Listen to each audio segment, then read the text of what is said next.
so easy to manipulate people's minds sometimes. Obvious weaknesses are too obvious. When you speak to them, see what triggers them, you'll see what the body language is doing. Today we have a super interesting episode with a ex-Special Forces interrogator, Ian Dilks. No one's unbreakable. It's part of interrogation. It's designed to make you look stupid. It's designed to put you in a position where you're not comfortable. When I went through interrogation, I was getting threatened, I was stripped naked. It's designed to make you feel vulnerable. The mind will give up before the body. I used to do some moonlighting when I was at bomb disposal. Can you look after the VIP? He was fucking Michael Jackson. Door opens, he's there. He went, can I have a can of hairspray and a portion of fish and chips? I was like, yeah. I said, you don't put the hairspray on the chips. He went, just close the door. How would you build a strong mind in a weak world? Get used to being uncomfortable. Defeat, failing, you learn so much more from failing. You can't control everything. There's too many variables to worry about. You can only control what you can control. Can't change the past. We can learn from it and we can only change the future. That's it. Just introduce yourself by name and what you do. My name is Ian Dilks, but a lot of people call me Dilksy on the SAS show. No one really calls me Ian unless I'm in trouble. My mum calls me Ian, that's about it. Or my wife if I'm in the shit.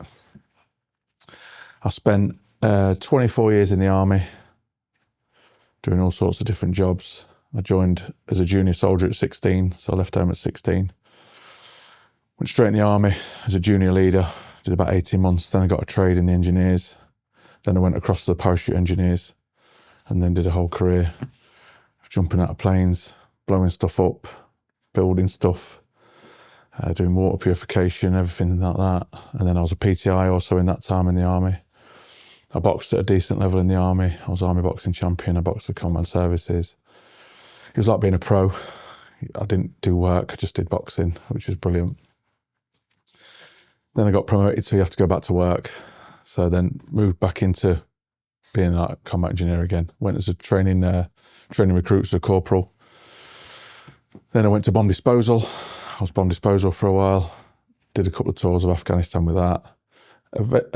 I did 3 tours of Afghanistan whole, a tour of Iraq, Kosovo, spent a lot of time in the Middle East, the Balkans, Africa, around those places. Did some hard tours in Cyprus as well. Spent a couple of years in Cyprus, which you wouldn't want to be there now, to be fair. I think they're getting droned.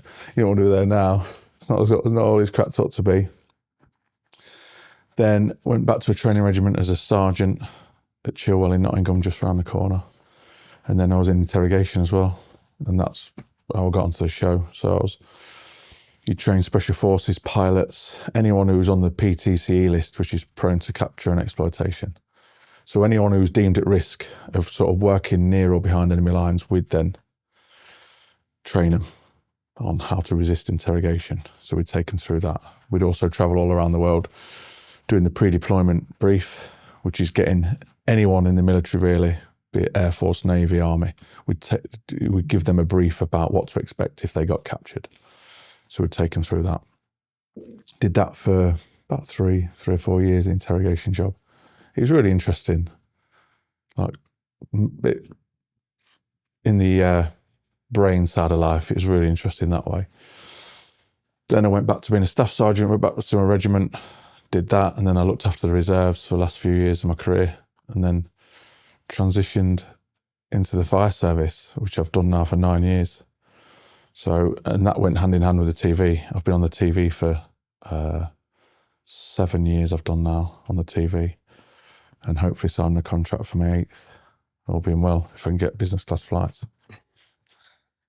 You need it for that leg room, man. Mate, I struggle, especially if it's a distance. I thought he was 6'4". No, 6'3". You're what are you, 6'5"? I'm 6'7", I say. Shit the bed. Yeah, well, I reckon you've added a bit on. You ain't 6'7". you know, You must slouch. people say that, you know, but I got a medical in America. They put me at 6'6" and a bit. Really? But I thought she just couldn't see because she was little. So we got measured back here on 6'7". Like it was. That's tall, 6'7". Yeah. That's like Tyson Fury. He's 6'7". Yeah, he's 6'7", yeah. Yeah. Have you met him? We're not met Tyson Fury, no. Try and get him, because he's so interesting, but his hands, right? I ain't exactly got small hands, have I? I'll show you a picture of my hands, right? He's making a fist next to me. His hand looks like a pumpkin. Our hand looks like a baby's hand, and his hand is ridiculous. Damn. Ridiculous. He's just like a freak. He's just massive. That's a point. Like, you used to box, and we'll talk about that. But let me pull it back to your childhood. So you grew up in Leicester. Yeah, I grew up in Leicester. Humble beginnings by the sounds of it. Yeah. I didn't have a mega, like, rough upbringing, you know what I mean? I've got 2 brothers and a sister. Obviously me, mum and dad, and a dog, and lived in a little terrace house in Leicester. And it was a 3-bedroom house, and you can imagine there's 6 of us in this house. So at the time, me and my 2 brothers shared a bedroom, and my sister, lucky cow, had her own bedroom. My mum and dad did. And then eventually, they was a bit older than me. Both my brothers joined the army. That's where I sort of followed into the army. But yeah, we weren't the poorest people, but we weren't the rich kids. You know what I mean? We'd have hand-me-down clothes. My mum I remember I wanted some new shoes, and they got me the fake kickers. I was devastated, and it got wet, and they turned my socks blue. So when we had PE, I had white PE socks on, blue, dyed. I got some shit. I had thick glasses at school. I had long hair. I'll show you a picture of that. Believe it or not, I got sort of picked on a bit. I didn't look like I did now. I've changed a lot since I joined the army. But yeah, I got picked on a bit, got the piss took out of me. But I weren't the little nerdy kid. I'd try and stay the funny kid, if you know what I mean. I'd try and make people laugh so I won't get filled in as much. I'd try and be the nerdy kid. Loved sport, and I was so naughty. I was a little knob, to be fair. Knob. We was always out. We was either out nicking bikes, robbing stuff. We robbed the tuck shop at school, do you know what I mean? Then we were that clever. We were business masterminds. We were selling it on the playground, and we got caught. So you rob the tuck shop. Tuck shop's closed, but we're selling sweets. Business, you see, clever. That's why I wouldn't have been a criminal kingpin. I'd have been nicked too easily. But I got nicked a few times. We got done. I remember getting nicked, right? I shouldn't laugh about it, because we used to go on the allotments, you know, like scrumping, nicking fruit. And then we realised if you break into the shed, you can nick the tools. So we started nicking the tools and then sold them to a little second-hand shop called Ray's Exchange. And he'd buy him off them for cash. He'd pay cash, would Ray. So my mum and dad were wondering where I've got this influx of cash coming from. And it was from nicking tools. And we got nicked. We had this copper called, I think it was Andy Bull. You know, when coppers back in there could beat you up, basically. He caught me and my mate and gave us a bit of a good hiding. Right, rather than scruff the neck, took me home. And my dad was at work. He was a security guard. My mum was in, and I was hoping my dad had been. My mum proper beat me up. Like, she's old school. You can imagine not having 3 lads, and I was the youngest. I was always the one that was in the shit. I got battered. So she proper beat me up, bless her. Like, smacked up the back of my legs, and I was grounded. And then I thought, my dad's coming home now. I'm going to get it again. So yeah, I thought, I was just a little shit. And I was always getting done at school for talking in class and not concentrating. I'd have probably had something, you know, like now, ADHD or something like that, because I just couldn't concentrate on anything. I'd look out the window and daydream. I was that kid that was like, what are you looking out there for, Ian? I don't know. If like a plastic bag, I'd be floating around the playground. That was me. Yeah. Couldn't do it. I wouldn't say I was academically thick, but I had no real interest in it. I couldn't be bothered. I didn't do too bad. I got a B in GCSE PE and then got like C's in the rest and D's. But I got asked to leave school early because I was a knob. So I went to work for my dad's mate, putting fences in. You know, as a fencer. We used to come to Nottingham quite a lot. But sport was what kept me at school, because the teachers would say, if you don't knuckle down, you ain't playing sport. So I played basketball for the school, and at county level I played for the Midlands as well. Played cricket at a decent level. I loved playing football, but I was shit, but I loved it. I played a bit of rugby. I'd do athletics. Anything to get me out of class. Were you always big, like a taller kid then? I sort of average at school. It was the last bit I sort of shot up. It was sort of my last couple of years. I got a bit bigger, but even when I joined the army, I was probably 11 stone. I was still skinny. I just like a head on legs, like one of your microphone stands, just a big head on it. Stop laughing, right? But even when I was boxing, I just had a big head on a little body because they try and boil you down. But yeah, it was school. I never sort of got like bad attendance. I shit myself too much to go skiving off. Loads of lads, you'd see them, they'd come and do the assembly and then they'd go and get pissed up. And I was like, I dare do that. And then lads started to, go a bit more criminal, taking drugs. I've never really fancied that. Nicking cars. And don't get me wrong, I might have been in the back of a nicked car, but I didn't have the acumen to nick one. I would nick mopeds. You started to, I thought the shit we're getting into is building now. Lads were getting nicked, and one lad went to Borstal, and they were getting more serious crime sort of. I thought, I can't do this. And I didn't really want to go in the army. And I'd been on this weekend away to Nottingham. It was Chilwell Barracks. They did this weekend away with the army. It was like an adventure training weekend sort of thing.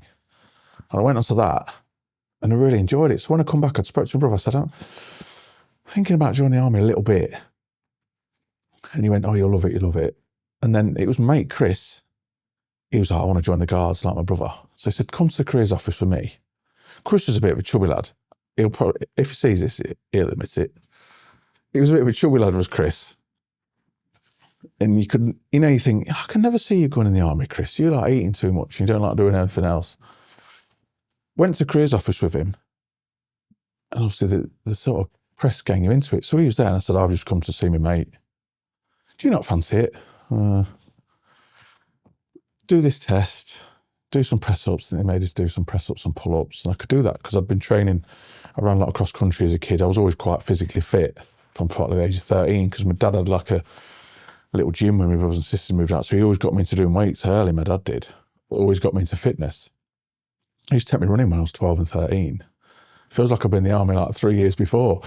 Honestly, he used to and then he stopped. When I started beating him, he wouldn't take me again. So that was good. But yeah, Chris was in there. So I did the test and they said, did you fancy it? Said, these are the jobs you could do. And that was it, I thought. And they really blow smoke up your arse, don't they? So I was, this is great for me. And I had long hair at the time and no one said about my hair. And then when I signed the oath of allegiance, and he was like, oh yeah, you can keep your hair in this modern army, son. I was like, can I? He went, in a box under your bed. Get it shaved. I was like, oh, brilliant, what have I done? Because as soon as you sign that bit of paper, you're theirs, aren't you? You belong to them. And that was it. Yeah, I went into the army. Wow. Okay. And was it what you expected when you got there? Like, and was it like I made the right decision here, or no? I hated it. Loads of people go, it's life changing. It was brilliant. I was that bloke on the phone every night ringing my mum, going, it's shit.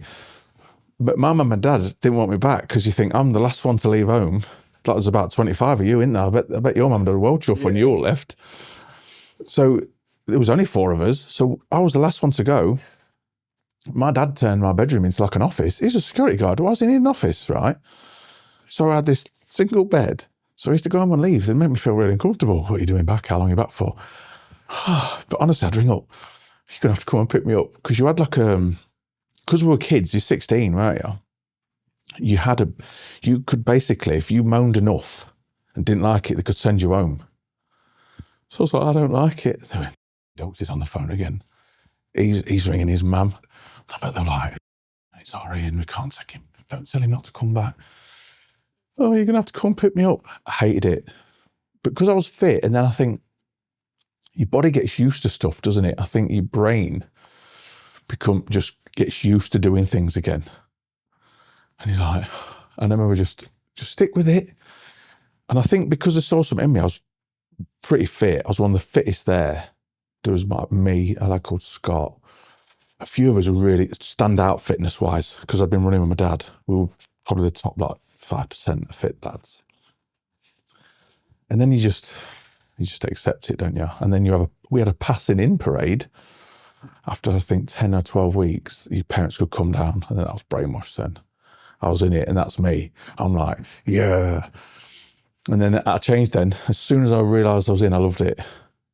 And I really embraced it then. So I was running for the junior army at the time. I wasn't boxing then, but I was mainly running and playing basketball for the junior army and a bit of football. Even though I was crap at football, I was rapid and fit. So I'd just run around. I'd be in every position, just shit. But I'd be running. Do you know what I mean? Annoying people. I thought I was good, but I was crap. Couldn't take any credit for that. I was decent at other sports, cricket and that. I've been all around the world boxing and playing cricket, anything to get out of work. You sound like you've done loads, mate, of sports. Yeah. Oh yeah, I've done all right. Anything. If they'd say, even when I was like, later on in my career as a staff sergeant, there was a spare place to go to South Africa for 2 weeks. I was like, I'll go. So I went to South Africa 2 weeks playing cricket out there. It was amazing. Just a quick interruption from the video, and I want to ask for your guys' help. As you can see, I'm wearing the Sands t-shirt for Jacob on. I'm going to be running in the London Marathon along with my sister, and I'm trying to raise money for Sands. Sands is a charity that helped me in my darkest moments by providing group sessions with other grieving parents, a memory box for when I walked out the hospital without my baby. Instead, I had a teddy bear that helped me, genuinely it did. And for the price of £20, they can make those memory boxes for other families. And they can provide sessions to groups of helping them through their grief. So if you want to help support us, click the link down below. There's a GoFundMe page. And also to put some jeopardy in there, I'll be attempting to run a sub 3-hour marathon at 105 kilos in my first ever marathon. So if that sounds interesting to you, or if you are watching this after I've completed it, if I made the goal, you got to donate, guys. All right, love you loads. Let's dive back into the episode. How does that work then? So let's say you're on the basketball team. Does that mean, so you're not doing Yeah, you'll get out of work. boring work at the barracks and stuff? Yeah. Like, is that how it works? So I'd volunteer. Honestly, I'd turn up for the opening of a crisp packet. I would volunteer for anything. Orienteering, I'll do it. Do you know how to do it? No. But because I could run, I was decent at running. I ran for the army and stuff. I knew I'd get out of work for that. Basketball, you'd go away for the core championships was a week at Grantham, and basically you play basketball day and go and piss at night. It was brilliant. So I'd go for that. Then when boxing come up, started boxing because that was full time in a tracksuit. Obviously cricket, I played a lot of cricket. I'd do athletics. I'd do anything, football. And then didn't really get on with rugby. Didn't really get on with it. I couldn't control my temper enough because you're getting smashed to the floor by some big fat lad. And you just want to fill him in. And I was like, this winds me up, rugby does. When you talk about running, what kind of standard was you at? I ran for I won the Junior Army Championship by default, really. My mate Scott, far better, I couldn't beat him.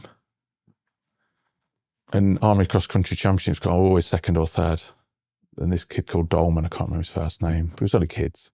I was always second or third. Me and Dolman would be like, Scott would be miles in front. Army Cross Country Championships comes, he twists his ankle.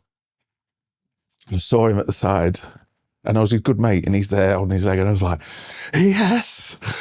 Because I knew I was going to win then, because I was in front of Dolman. I knew I was going to win the championships then.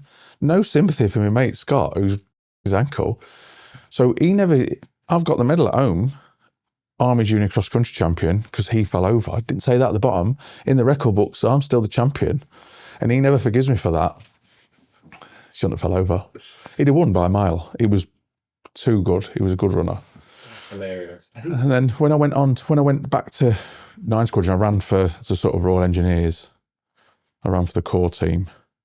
But then I got into boxing, but I still enjoyed running. I still love running. I still probably in the top 5% of our squadron for running, and we had some really fit kids. What was it like, those first few deployments? Like, was that... Yeah, Kosovo was my first operational deployment. So I'd passed P Company 95, like the para course, which is tough. I know Billy spoke about the para course before. But para course is hard, especially when you do it young, for injuries. So I passed that and I was well chuffed. Got into 9 Squadron, and at the time, they was in Northern Ireland when I first passed. So I never did a deployment to Ireland. So I was rear party, which anyone who knows rear party, you're just standing on the gate, just bored. You just want to do stuff, don't you?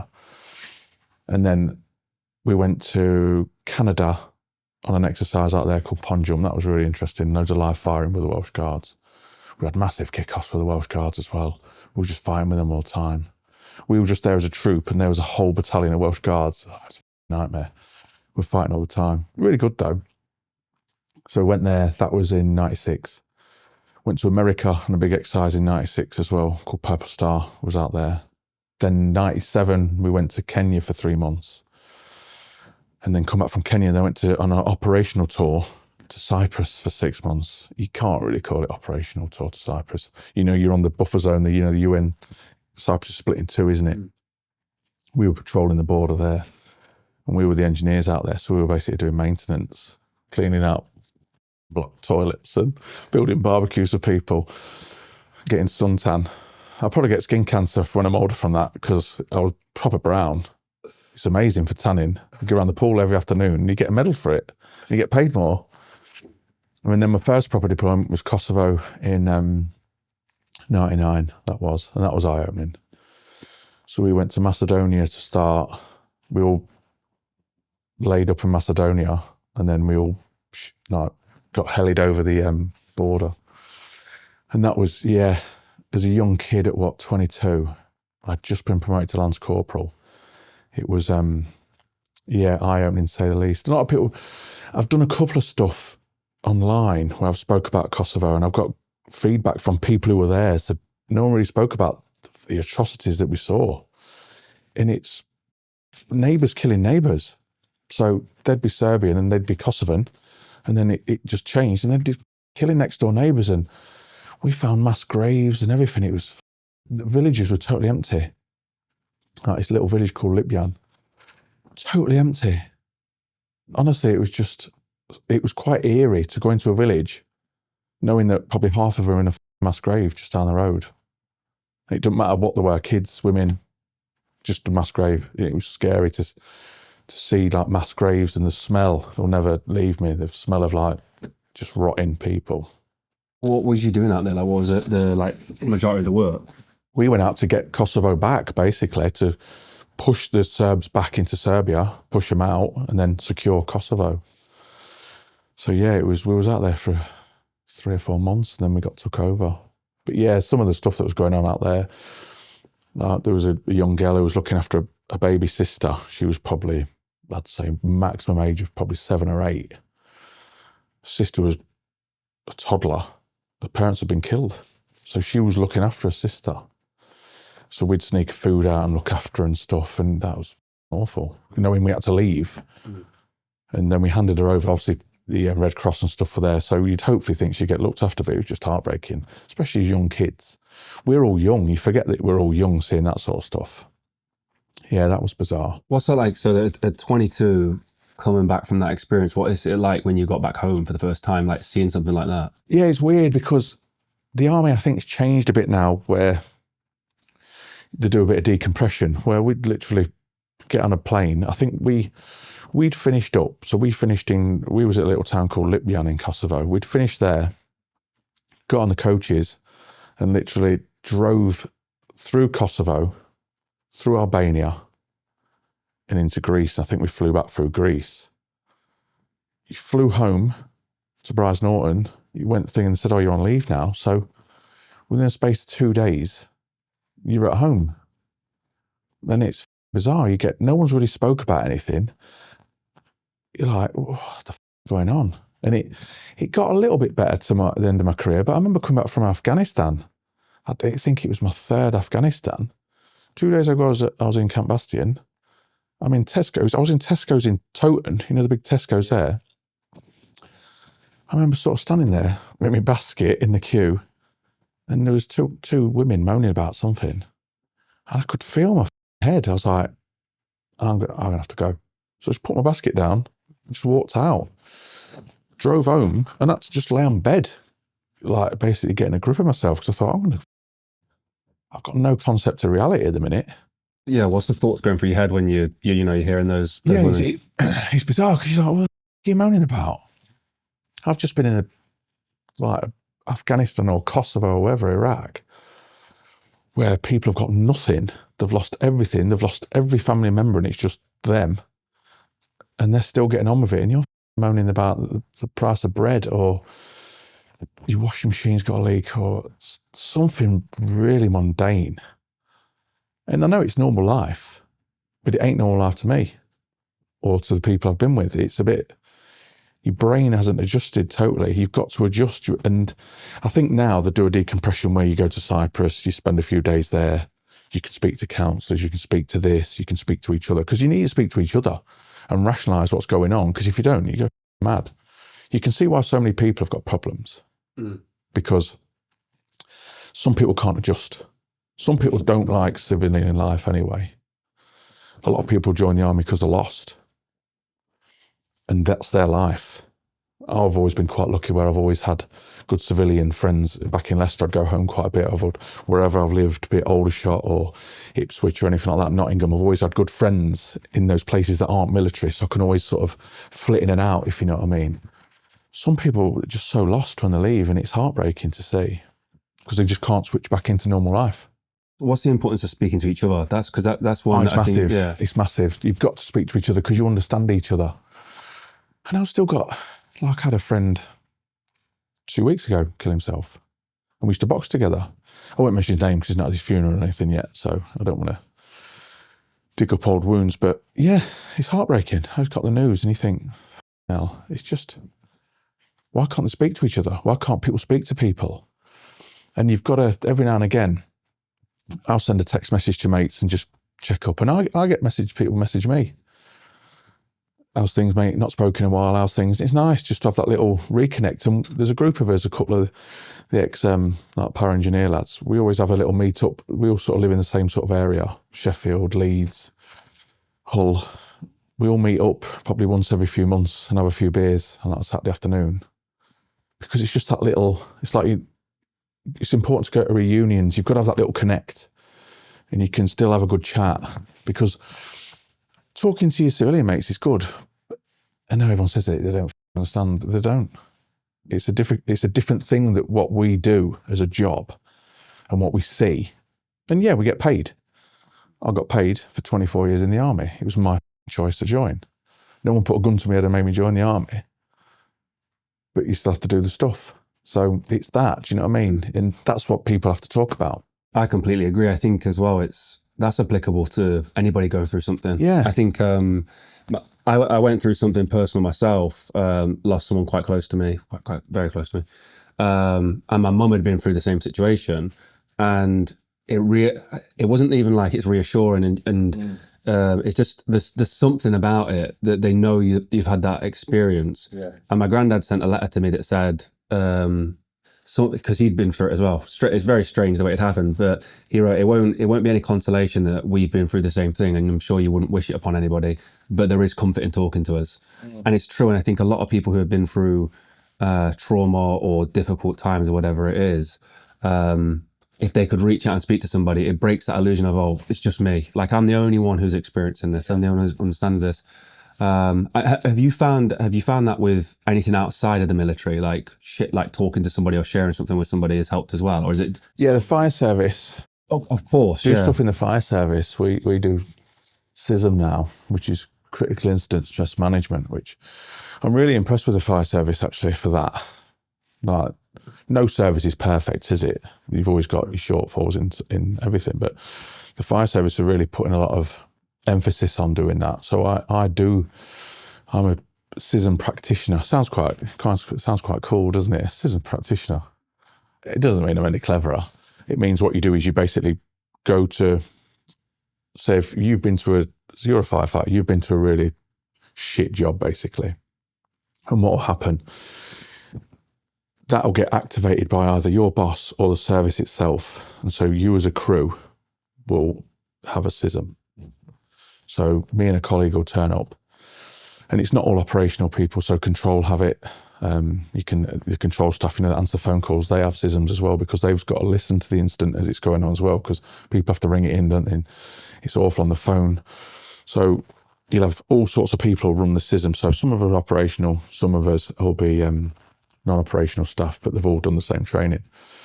And we'll basically go to a fire station or wherever's nice. We'll set up this CISM probably about 10 days to 2 weeks after the incident. So, because if you go too soon, the incident's too fresh in your mind and you can't process it.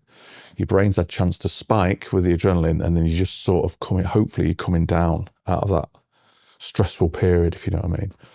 And then all it is you talk through the incident. You basically go through what you did at the job. So I'll be like, Jordan, what did you do? What did you do? And as you go through the job, you'll all talk about it. And some people get upset. Some people don't like it. Some of the old and bold are like, shit. but it needs to be done. Because if you can imagine, you might go to one job and you go, that's fine. You go to another job, it's fine. Another job's fine. You've done that career for 30 years, what firefighters do to get the full pension. 30 years of going to these jobs and you're fine. It's like a big book of paper, if you can think. So each sheet of paper is a little bit, isn't it? Eventually, them sheets of paper is a thick novel and it all weighs down. So you need to start talking about these incidents, because if not, it could be like the straw that breaks the camel's back. You talk about this one tiny incident, it could send you over the edge. And we've been to CISMs before where they'll talk about one incident, but then it will trigger an incident that's happened several years ago. And then it brings that back. So it's important to talk about that. Just a quick interruption from our sponsors, Marek Health. As a heavyweight ultra runner and an entrepreneur and somebody who's conscious about their health, I realized something quite important. Most people don't have a health problem, they have a clarity problem. They know that something feels off, but they don't have real data or they don't have real guidance.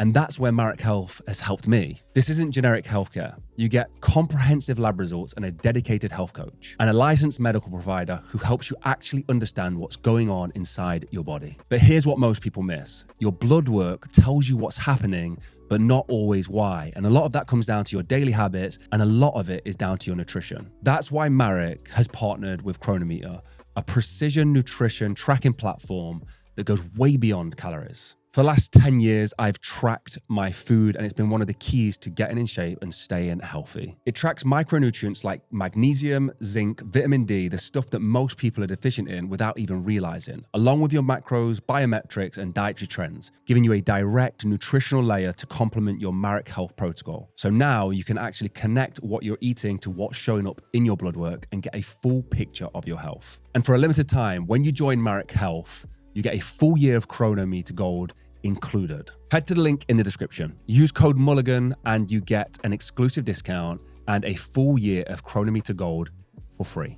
Let's dive back into the episode. We was filming with a friend of ours in the US, and he brought somebody he was working with to help him through something he was going through at the time, who was a police officer in the US, and he was the most hardened guy you'll ever meet. Like, you know when those people, it doesn't affect them. Like, they're just super, super strong. And just stone face. And he was talking about like all the stuff he'd seen in his career. And I'm like, the picture he painted was like horrible. Like, it's some of the stuff he'd seen. And he spoke about this story where he'd found a child's body tucked in underneath a kitchen cabinet. Like they'd murdered this kid and hidden the body underneath this cabinet. He found it and he said, didn't feel anything. Like, he's like, this is my job. This is what I do. Didn't feel anything. Carried on going. I think it was like 3 or 4 years later, he'd seen tons and tons of other things happen. Like, it just wasn't this one incident, there was tons. He was playing with his kid and she was running through the house, similar kind of age, and she ran and hid underneath the cupboard. And he opened it up and he broke down. And that's the work he's doing now with this guy, is like to help him through it, because it all like you say, that big thick stack just piled on top of him instantly. You don't realise how it's like a little death of 1,000 cuts. Each little cut takes something away from you, because it does. The job is soul destroying sometimes, some of the shit you have to deal with. But if we didn't do it, it would. And I couldn't do a normal job, and other firefighters couldn't do a normal job, other soldiers couldn't do a normal job. That's why you do the job, because you want to give something back, and you want that. It's nice to help people, isn't it? Even though you can't all the time, it's nice to help those people and feel like you're making a difference. Because monetary, you can donate as much money as you want. It doesn't matter. Yeah. It's a gesture, isn't it? It's a token gesture, actually physically doing something. And I think I'm stupid. I'm not academically clever. I'm never going to build a computer or a rocket or something, an invention. So I have to use what I've got. And I think I'm stupid, really. And I'll still run into a burning building. I still like blowing stuff up. I didn't really like getting shot at. No, didn't like that. But I don't think you're giving yourself enough credit, though, because it's not just the stupidity that's leading you into those buildings. Like, there is some kind of empathy. Or it's not the people. Like, when I go to Kosovo or when I go to Iraq or Afghanistan, I never really thought about the people that you're fighting against. It's always the people that are behind you. It's the team that you work in. And I think that's why people struggle when they leave the fire service and they leave the military, because that team you work in, you can trust. And it's that, what the blokes to left and right are you doing, what your colleagues in the back of the fire engine or in the front of the fire engine, you know they've got your back. So you know if you go into a burning building, say there's 2 of you, I know that me and my colleague, we pretty much do the best we can. And if we can find someone, we'll get them out. And you do have to take risks. Because life now, everything, we can't do that, it's too risky, we can't sign you off on that. Our job is a lot of risk. If you go into a burning building, the stairs are going through, you've still got to try and get up them stairs. There's so much risk involved. So you've got to, and you do what's called an individual risk assessment. So you'll think, right, is it going to be stupid of me to go up them stairs? Because the time I come down, they'll be burnt out. You're not going to just risk your life for anything. If it's just the house is burning down, the house is burning down, there's no savable life. If there's savable life, you've got to try and do what you can to get that savable life out. Right, we found a bloke. We went to I'll laugh because we saved the bloke's life, but I think I nearly killed him myself. I trod on him about 3 or 4 times because I thought it was a burnt sofa because you can't see nothing. You go through the front door, the fire was on the right, so the team were tackling the fire on the right. We went in and I must have trod on this geezer 3 or 4 times before, because I couldn't see anything and I'm heavy. Can you imagine with all my kit on as well? This bloke, and then my mate's gone, you trod on him. So we've got him, he's got no clothes on. Don't know why he had no clothes on, but he had no clothes on. So the slippery, we're trying to get him out. I then fell over the sofa with this man. My mate's trying to get him out. It's like calamity. But we got him out. We thought he'd pretty much be dead because the density of the smoke, you couldn't see your hand in front of your face and the heat, and he lived. Yeah, so it's bizarre. We've dragged a few people out. Some people live, some people don't. But yeah, the house fires are still, if they tend to be going, they tend to be quite bad.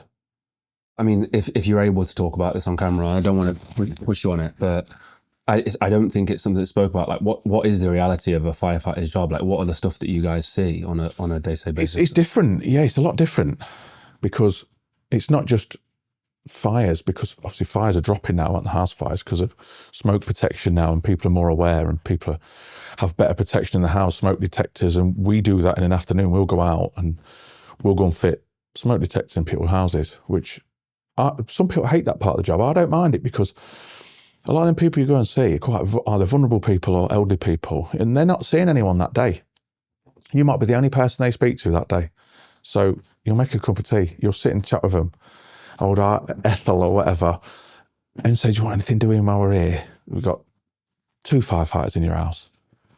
Do you need anything doing? Do you need a box lifting, or do you need anything? Oh, yeah. So I quite enjoyed that part of the job. That's all right. But we go to a lot of vehicle RTCs now. We go to a lot of crash vehicles. We help the paramedics a lot. So they'll go to a property where someone's either trying to commit suicide or someone's collapsed and they can't get in, but we have lock breaking equipment so we can then gain entrance to that property. We'll go to a lot of that. A lot of us are water rescue technicians or responders, so we'll deal with water incidents. We've got the River Hull running through there, and you get people obviously trying to jump off bridges and trying to jump into the water. We can enter the water with full PPE and then get them out of the water. We've got specialist stations that do animal rescue, do specialist working at heights, so the level 1 rope rescue and level 2 and level 3. They've got different qualifications in that. It's a really broad genre of jobs. Obviously, people are getting bigger. So people are getting heftier, aren't they? We get called to a lot more bigger people, so we have to move them and help the paramedics move them. That's going up. Because people are getting bigger. People aren't moving as much, are they? You know what's really interesting is, you think of firefighting and you think running into burning buildings, but there is so much you have to deal with. Like, I've got one cat out of a tree. You have got the cat out of the tree. Yeah, I've got a cat out of a tree. Yeah, at least that's ticked off. Hell. Because a lot of my mates will go, yeah, just getting cats out of trees and just using the gym. I said, what we're going to? Cat in a tree. I was like, are you joking? Cat in a tree. Was it difficult or was it? It scratched my mate. It was quite funny. We sent my mate up, Westy.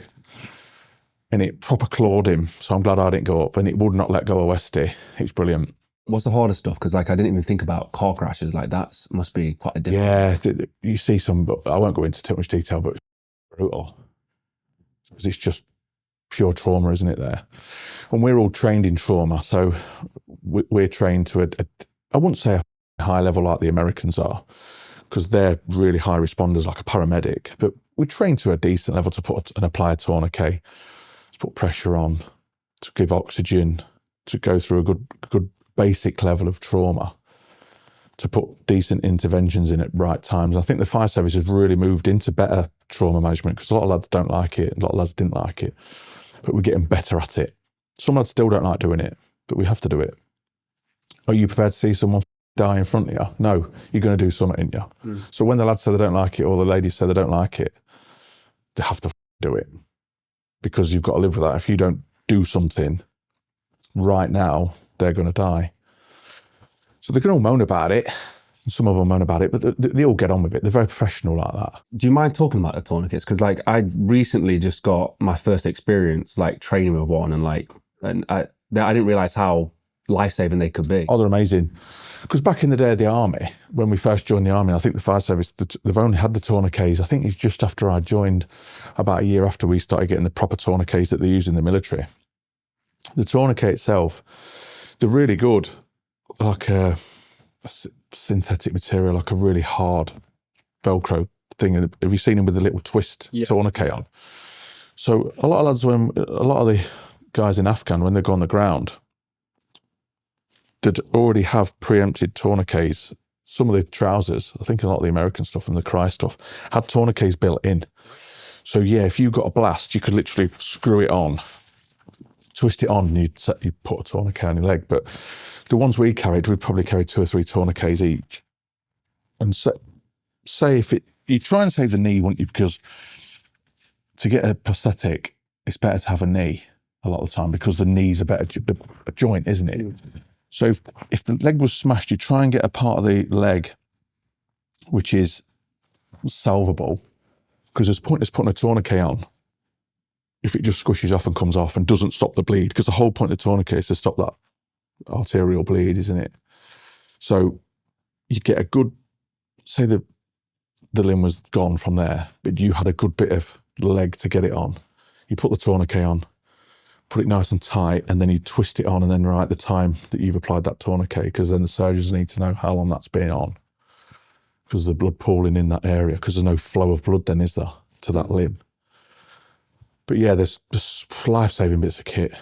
They've saved so many of my mates' lives, tourniquets. It's unbelievable. What was the situations that you've used them in the most? Like which tours were? It's blasts, Afghan. Afghan was, yeah, a really kinetic time for tourniquets when they started to introduce IEDs. Yeah, tourniquets a lot there. So then, talking about your work in that time period, you said that you would go after, you go out and demo and all that kind of stuff. Was that around? Is that the same as getting rid of IEDs and stuff like that? Yeah, we'd blow a lot up. So we weren't really trained to disarm an IED. That was the sort of the RLC. They'd have their ATOs that could come, and ammo techniques, and they'd literally disarm them. We'd just blow it up, which I preferred. I wouldn't want to be about with an IED. I'd just rather put a load of white stuff on it, which is explosives, and just vaporise it. Because you don't want to be them out of them. No, I mean, I can't. Quite sophisticated. Yeah, and they're I guess sometimes booby trapped to try and trick you from. Oh yeah, disarming and all that kind of stuff. It was so clever. You had to respect the Afghans for that. They were so clever. How they changed like tactics and stuff. I can't go into too much about it because you get told off, but how they change, they were so reactive to how they changed to what we were doing. They'd change within months. Well, yeah, I think there's this idea that you guys were, fighting some randoms, but like these guys were intelligent people. Like, yeah, no, because not random. Sorry, not to. No, but if they were crap, yeah, they were crap. Yeah, they were crap. I guess that's what people thought. Oh no, don't get me wrong.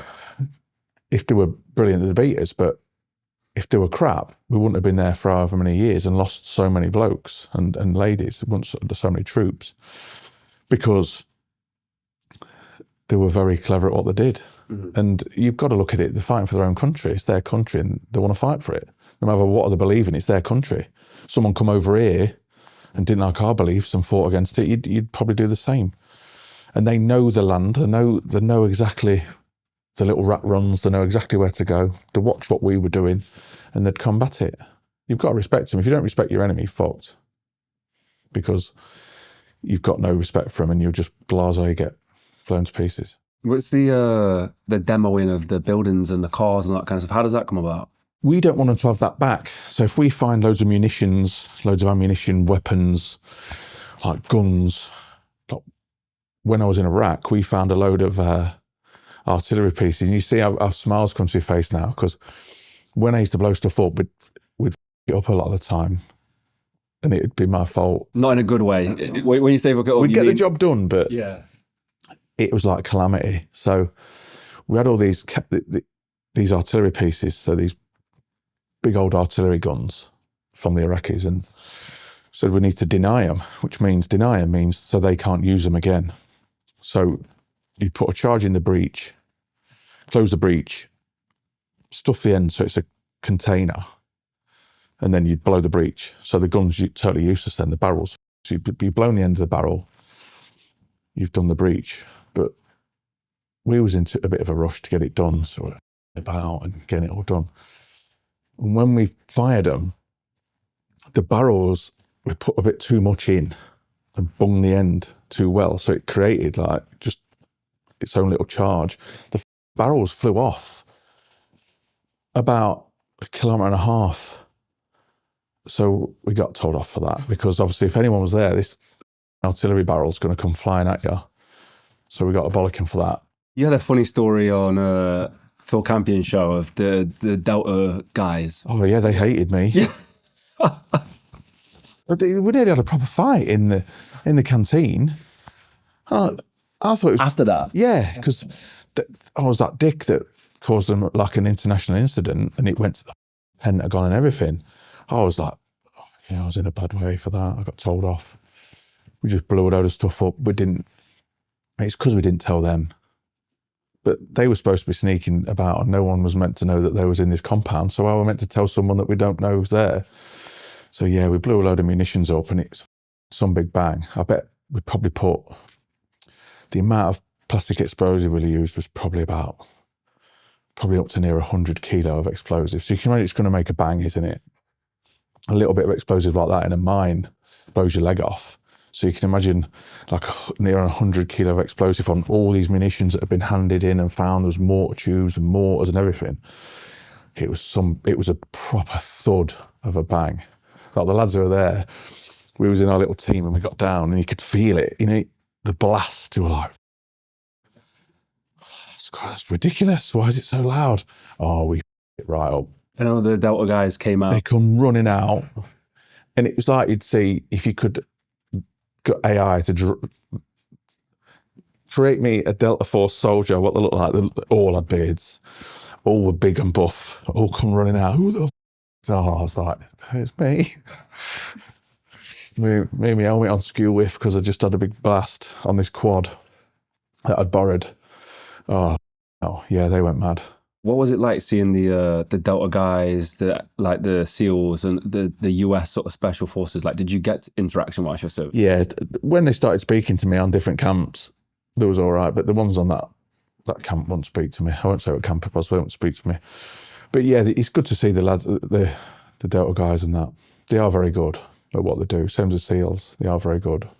Yeah, I mean, because I guess there's sometimes a bit of competition or rivalry between the SAS guys, but I wonder from your outside perspective, like what it was like seeing those guys operate.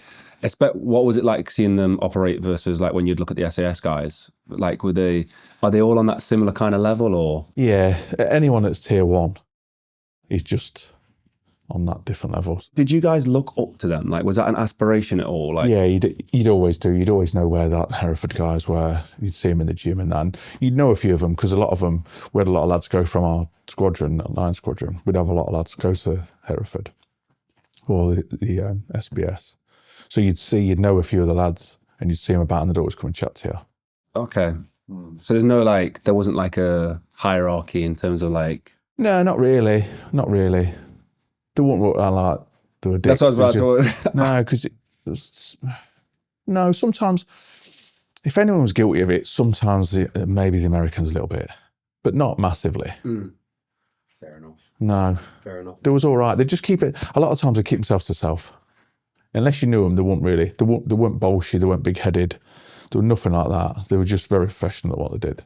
They've always been like that. Yeah. Tier 2, they're probably the bolshier ones. Right. Yeah.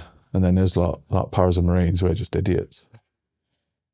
We just be getting in trouble, but they keep themselves to themselves. Right. Okay. So what's sort of your headspace at this point in your career? Like the interrogation stuff, like obviously it takes like a lot of very unique set of skills. Like you have to be a certain way, like switched a certain way. Yeah. Like, did you have those skills or did you develop them as you sort of went through the screening process? You had to develop them because when I went, I was a little bit disillusioned with the army and I was thinking about leaving because I'd done a lot of jobs and do a couple of Afghans, and I was at one unit and I didn't really get on with my management, and I felt like I'd been mismanaged a little bit, and I thought, I'm done with it now. I'm going to get out. I'm going to leave. And then it was an old boss said, have you thought about this different way? And he'd been an interrogator, and I think he still was. And he said, do you fancy doing this? So I applied for the job. You went to do a screening day, which was bizarre. It was in civilian clothing. You go into different rooms and do different things. It was just weird. You're like, are you still in the army here? Because the army's quite rigid. You're in uniform, you're clean shaven, you're this, that, and the other. Not now, they've got beards, but that's a different thing. But they're all clean shaven, they can do this, they can do that. And then you go on this little random camp into these little rooms and you're like, this is up. I quite like this. So I passed the sort of screening process and you have to get psychoanalyzed so you're not Fruit Loop, because you don't want that. And then you go on this course, and the course was really interesting, all in civvies, all in civilian clothes, all using civilian cars. It was really cool. And I thought it was really eye-opening to the cognitive behavioural process, how the brain works, how everything's interlinked, and how strong the mind is, but how weak the mind is. The mind will give up before the body. That's why we invent cars. That's why we invent everything easy. Oh, this is the stuff I want to talk about, man. So everyone gets soft. Yeah. And everyone will find it. You'll find 10 excuses before you find a reason to do something, because we're just programmed now to find the easy way to do stuff. What was the thing that struck you the most at the start that was like the most interesting thing about the mind? How it can be manipulated. It's so easy to manipulate people's minds sometimes. For me, like when I look at like social media and all these big corporations and stuff, like does that play into the same sort of vein of like? Oh yeah, it's brainwashing, isn't it? If you spend a day on social media, you want to kill yourself, I think, half the time, because it's just, social media is good and bad. Because you see some really good stuff on social media, some really good positive stuff, some great stories about people. You also see crap of these influencers. You're like, oh my, how are you even on here, and how are you making money and pretending to live this lifestyle in Dubai where you've clearly done it, or you're making it look like you've done all right for yourself?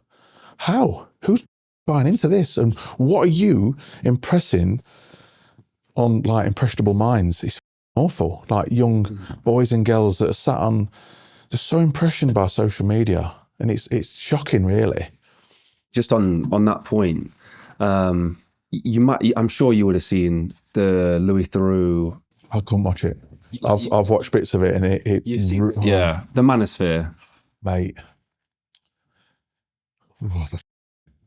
Did you think the same? The whole time, yeah. So like I say, I've watched clips all of it. Yeah, I can't either. It's that rage bait in it. I felt angry with it.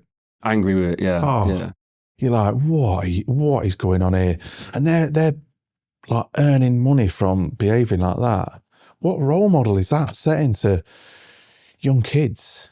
it's weird. So look, I like Louis Theroux as a documentary maker. I think he's done some good stuff in the past. He's done some questionable things as well. But I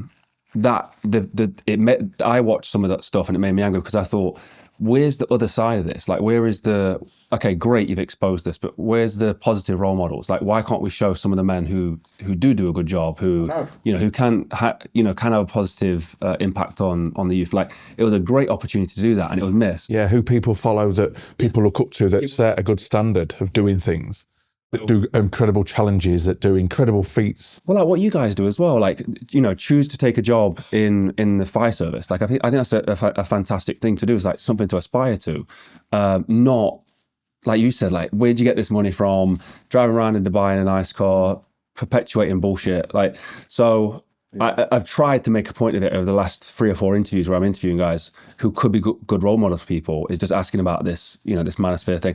But yeah, I thought it was a missed opportunity for him to go, okay, well, here's where you can look, guys. Yeah, because where do kids go if that's your role model? Let's talk about the vulnerability of the mind then, because like it's so vulnerable, and I think people need something now. There's so much going on. People don't, young, impressionable minds need something to grasp onto, because there's nothing really for them. Like, sport is a massive thing. Fitness is a massive thing. But unless they've got someone pushing them into it, where do they go? They just sit on the phones and look at the phones. And it's not their fault when people go, the youth of today is shit. No. They need nurturing, they need looking after, they need something else to do, essentially, because you can find yourself, I do it, and I'm a 49-year-old bloke. You sit on your phone and you think, well, I've just wasted an hour looking at reels. I'm 49. What the f just happened? And you think, so imagine being a kid that's got nothing to do. I've got no real hobbies, I've got no outlay. It's shocking. So where do they go? It's crazy, isn't it, really? How do they... School, like... They're all looking at the phones at school now. Why are kids allowed the phones at school? Why do they need them? I'm sure Australia just banned... They have to. Yeah, social media for under 16s, right? Have to. I think it's getting that bad. It's getting so bad, and you feel sorry for kids, because social media is really bad sometimes, isn't it? Because you only post what you want people to see. Mm-hmm. So if I'm having a mega bad day, you ain't going to post about it. You post the good stuff. I post coming and see you guys here, post like when going on TV, or post doing good stuff at work, or back stuff in the army.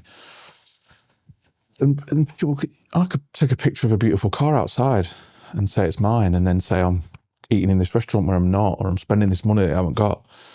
And poor kids, I've got no patience to work for anything now. They just get hammered into thinking this is how it'll be. They instantly want everything.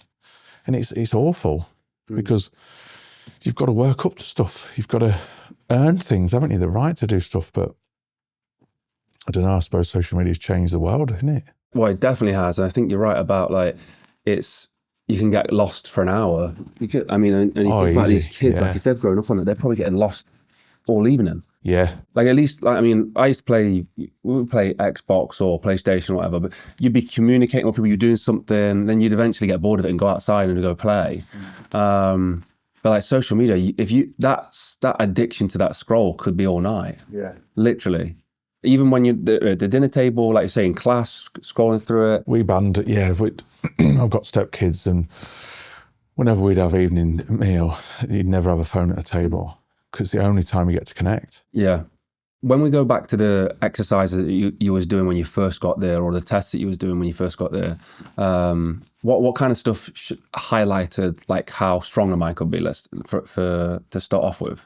When we do a lot of interview techniques, so we're doing different interrogation interview techniques. So we're interrogating people, and you could see how people, like, we'd practice on each other. So it'd be role play. We wouldn't just get random people in. It was like other people who were trained, and you just practice different roles. So you'd be really empathetic. You'd be really nice, kill them with kindness. Because people, I find when someone shouts at me, I find that all right. I'm a biggish bloke. Someone shouts at me. I've been in boxing gyms a lot of my life. I've been in really aggressive, violent situations, like the airborne forces. we run on aggression. So everything's aggressive, hard, fast and aggressive. So aggression for me is not a problem. Being in an aggressive environment isn't a problem. When someone's being nice to you, you feel obliged in society to be nice back, don't you? Unless you're a robot. So you can't help it. So when people are being nice, oh, tell us about this. Like, I shouldn't be saying this, I shouldn't be saying, oh, well, the thing is, and you think, I shouldn't have said that. And then you've opened a door because you've mentioned one thing, you can't just shut up. So you've got to try and question about it. And I used to love doing stuff like that because it's really testing yourself. If someone comes in and shouts at you, threatens you with a baseball bat, you'd have to go, no, sir, yep. You'd feel that adrenaline because you're in that aggressive situation, but you'd behave properly. When someone's being nice to you, oh, do you want some food? Do you want this? Do you want that? I don't know what to do. Why are they being nice to me? I've been captured. I've been beaten up. Why are they being all nice? It's bizarre. Yeah, I think that's where I'd probably give away everything. Yeah, you can't help it because you feel so obliged and you think, I can't talk about this, but they're trying to push me on this. And you go, oh, it's a little bit vague. I'm a little bit tired. And if I could have a sleep, I could maybe do this. I love the exercise that you spoke about where you was told you're going to have to go into this room and scream and shout at this person as if they've done something really bad to you and your family. And will you talk us through, because that one, that was on like my screening, yeah, just to see if you could, basically just to see if you could go from like we are here to 100 miles an hour of aggression and then bring it back down. It's so bizarre. And you didn't know what's happening. It was like a little woman. So you're going in thinking there's going to be a bloke in there. It's called, whoa, just a little woman like that. You've just sat there going, all right. So then everything changed in your head, doesn't it? Because if it was like someone like me, full of tattoos, big bald head, a bit snarly at them, you straight in, little woman just stood there. You're like, you know. So you've just got to go into that place and just forget what they look like because you don't know them. It could be an arsehole. I'm not saying you are, by the way. They could be an arsehole. So you've got to go into that. You have to be believable, don't you? It's acting, essentially. Mm. And you said that a few times, that the whole process is acting. Like even when, is that what you would say when you was actually doing stuff as well? Like you'd have to play a certain character? Yeah, what do you mean? Like when I was going through interrogation, because we all get interrogated, or when I'm interrogating. When you're interrogating, is that still acting? Yeah, you've got to believe yourself. You have to be quite, because if you're not believable, you're not credible, are you? So if you're shouting at someone and you're not that supply teacher from school, you know, to come in and you used to get them drug briefs and they go, and it was all them humdrum actors and it weren't believable, was it? You've got to be incredibly angry, incredibly pissed off, but you've got to control it. So as soon as you come out of the room, you're back to normal, you're back to moving someone about, you're back to filling your paperwork in. You can't keep that because it sends you nuts. You've got to ramp it up. And then as soon as you come out, I always look at it like the door to the interrogation room, say on the show or whatever. As soon as I enter the interrogation room, you become that arsehole that they want you to be on the show. And as soon as I leave, you switch it off. Some people would probably think I'm just an arsehole all the time that watch the show, but believe it or not, I'm not all the time.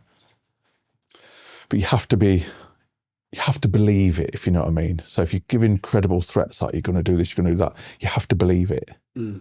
You have to, for that instant, not like them. Because if you've got any part of empathy in your head, you're not going to be credible, if that makes sense. It must be hard because even obviously on the show, you've got limitations. Yeah. But even in the military, you would had, there is limitations, there's lines drawn. Yeah, because how the training in the military was ran, everything was monitored.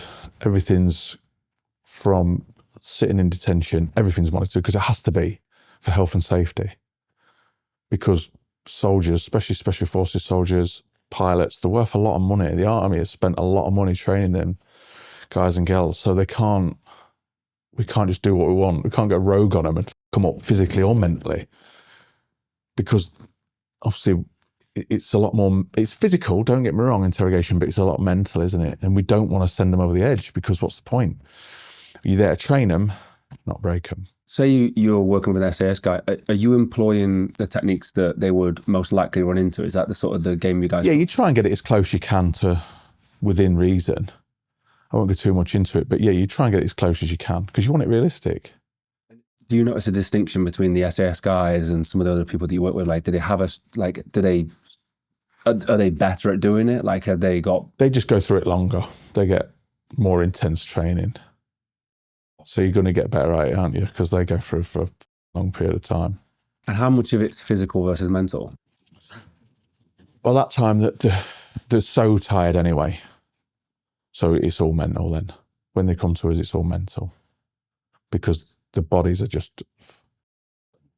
So it's all mental. Then when they get to us, it's still physical, obviously, because you've got different positions, but it's a mental battle. When you say they're so battered, is that mainly like through sleep deprivation? Just the course they've been on, yeah.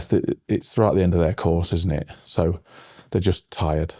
They're tired. They've been running down hills, haven't they, on selection? So they finish selection and they bump into you at the end. Yeah, they do the hills, then they go to the jungle, and then they come to us. So the poor bastards. That must be tough. Yeah, and how many people break at that situation in that moment? It's quite a surprise. Once they get to that position, not many of them fail really, because they're so strong, they're so mentally driven. They want to be there, so they keep going. So let's go to the show. We was talking about the civilians versus, would you say civilians? Your celebrities versus your normal people. Just normal people. Yeah, yeah. I do miss the normal people one because they were just so driven. They were there for a reason, not financial gain. They were just there for a reason. They were there because they want to be on the show, whether it's to get demons out, whether it's to get 5 minutes of fame. Some of them were so hard, and some of their backstories were just heartbreaking as well. Yeah, like I've kept in touch with a couple on Instagram and stuff, a couple of the normal people on the show, and they were just so strong.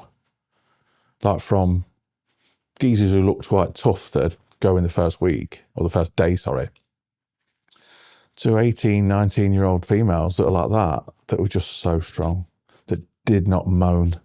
They just kept on going. Unbelievable.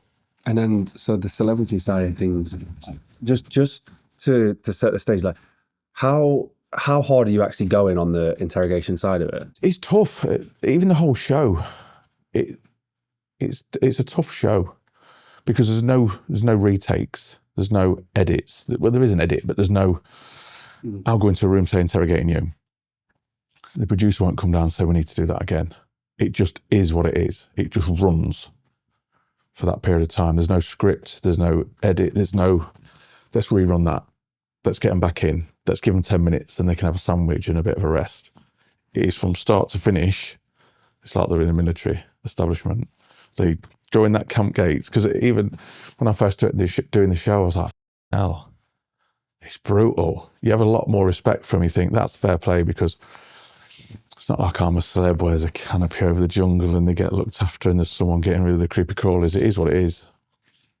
It's brutal. So they turn up on the first day with Billy and the rest of the DS. And that's it. They live on that camp. And even like when I'll speak to some of them after in the normal world, some of them have got a really good bond with the people that I was on that course with, even though they was on it for a week. So them and the other celebrities all had a WhatsApp group. They've all become little mates. They all keep talking about stuff because it's that military thing. And that's what I spoke about earlier. It's that bond.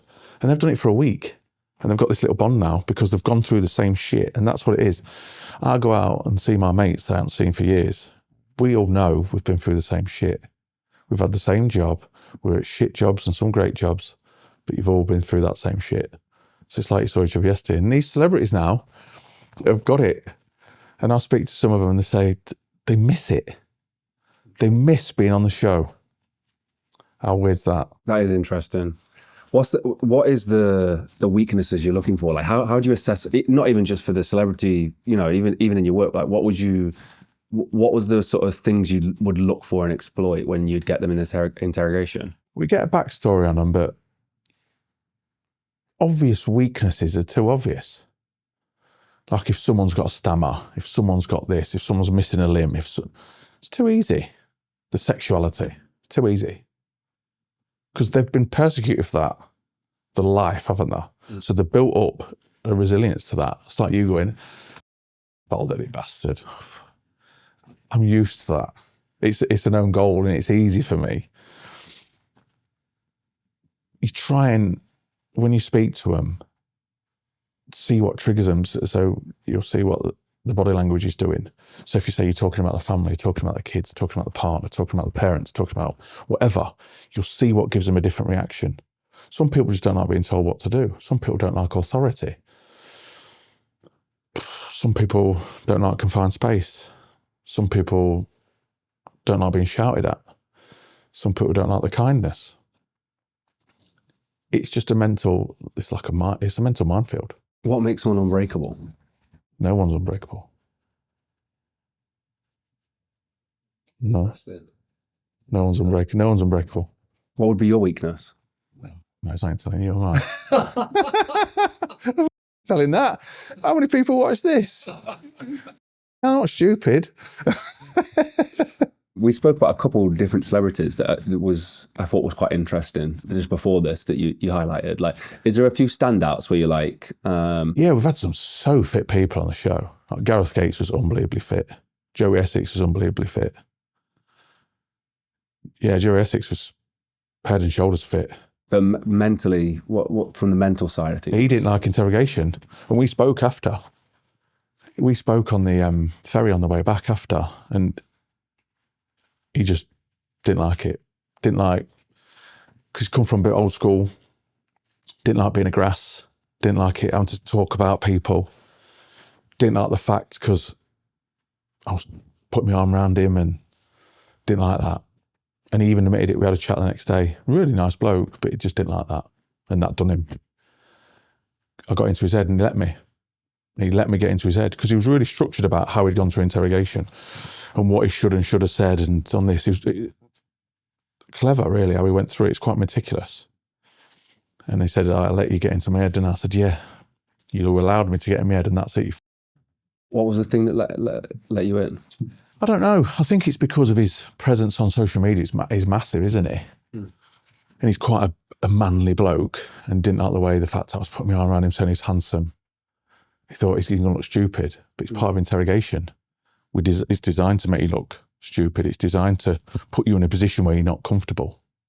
Like when I went through interrogation, I was getting threatened. I was stripped naked. It's designed to make you feel vulnerable and stupid and be in a position what you're not in daily life. And that's what we try to make it as realistic as possible on the show. There's obviously loads of safety boundaries. If someone's got real bad trauma from the past, we're not going to go there. Unless they talk about it, we'll try and move around the facts because it's not fair. It's a TV show at the end of the day. Why should we put someone in a massive state of regression mentally when it's a TV show? Do you think you've got close to the bone with anybody before? Like, Oh, yeah. Yeah. She won't mind me saying Shannon Courtenay, the boxer, professional boxer. I think she fights in 2 days, so good luck.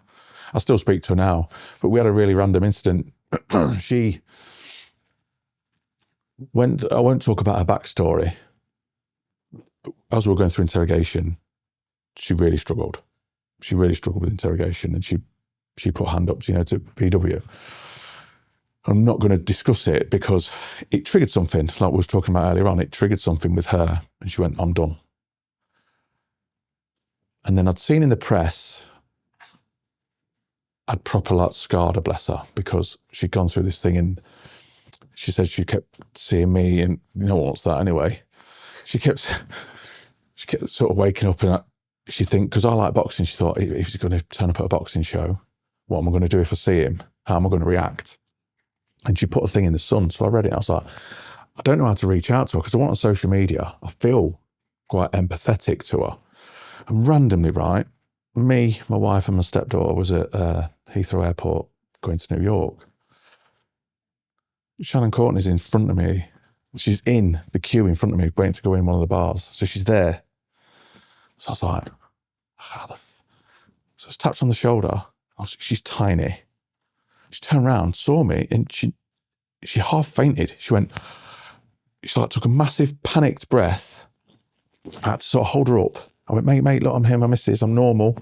This is my stepdaughter, this is my wife.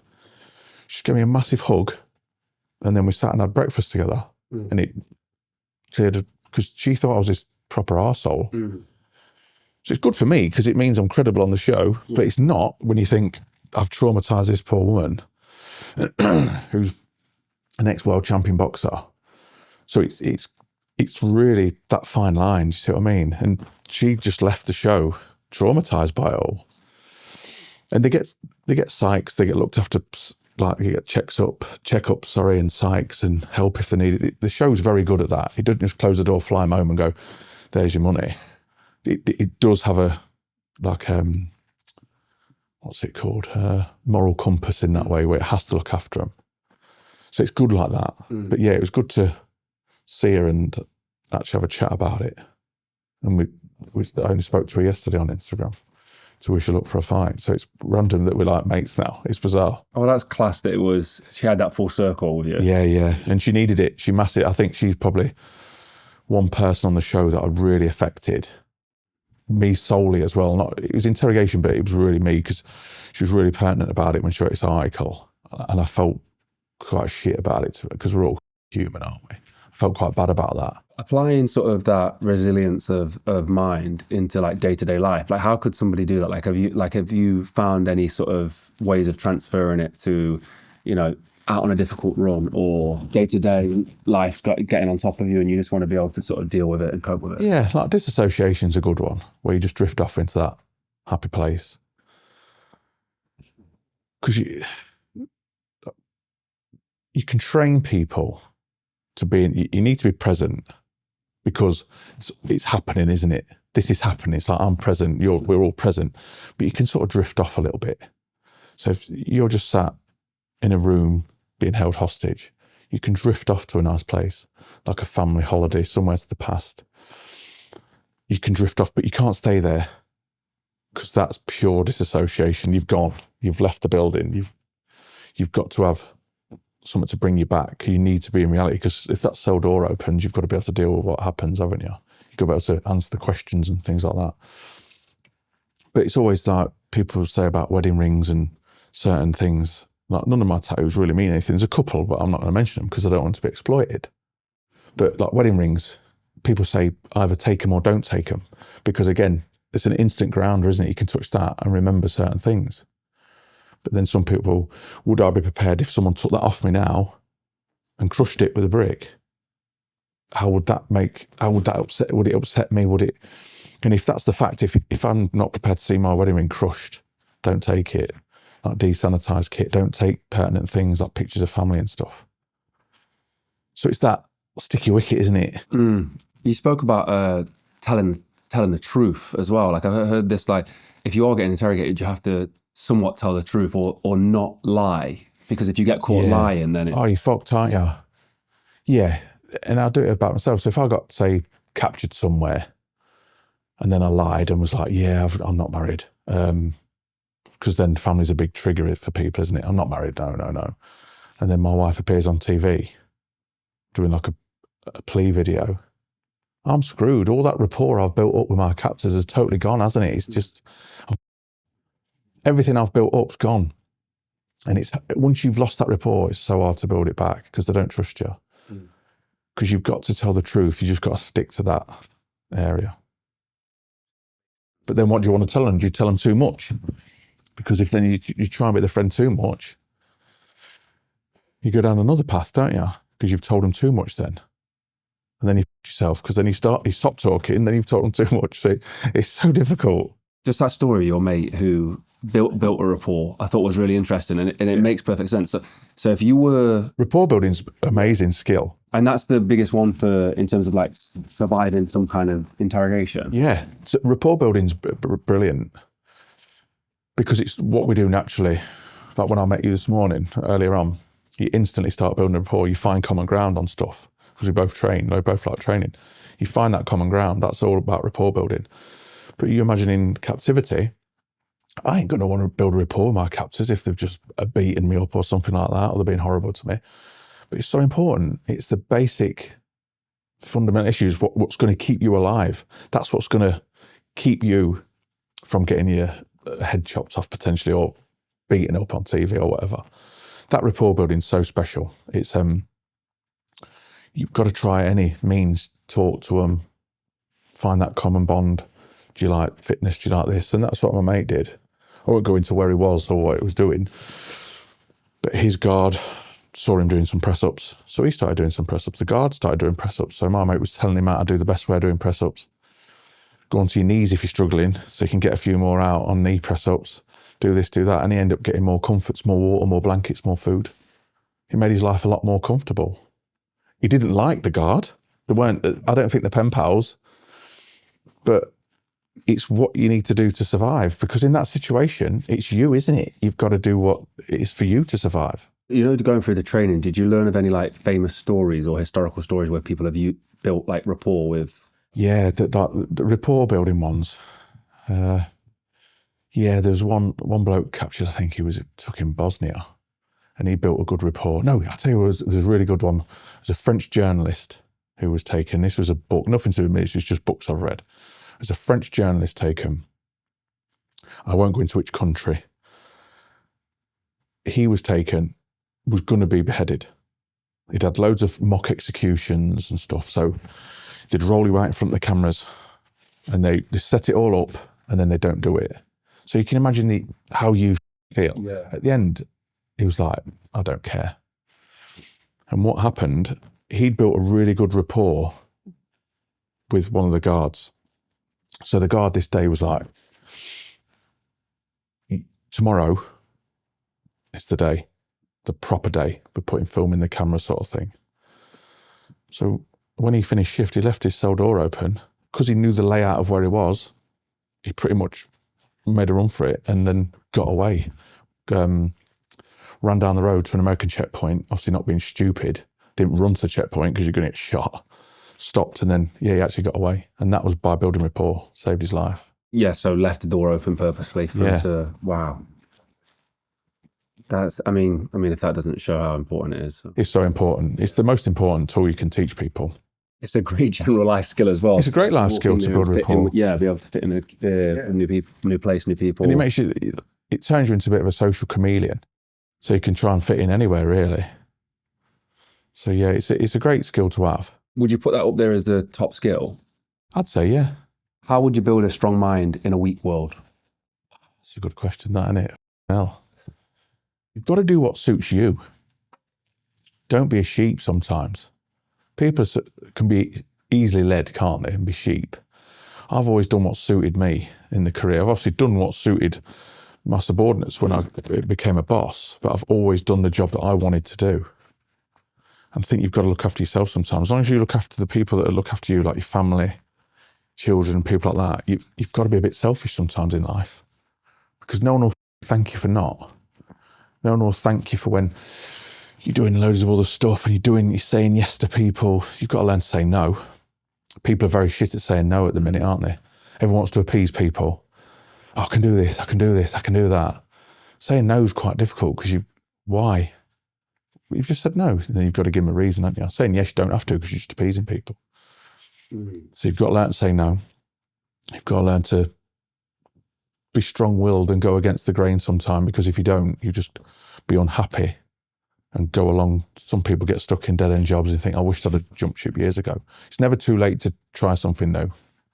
It's never too late. I joined the fire service at 40 and loved it.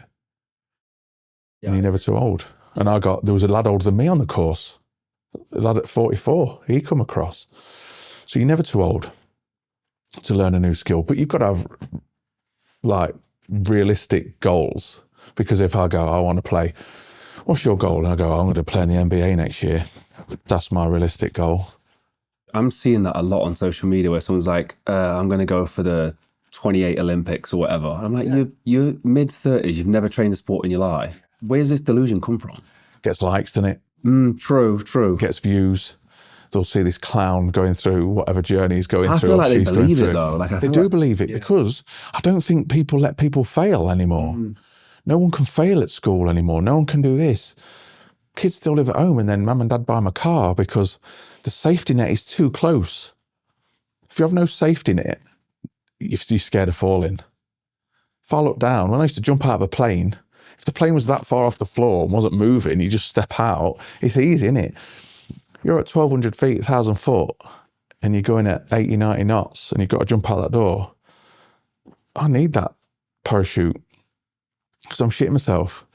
If you would allow people to not to fail, no one's, I can do whatever I want.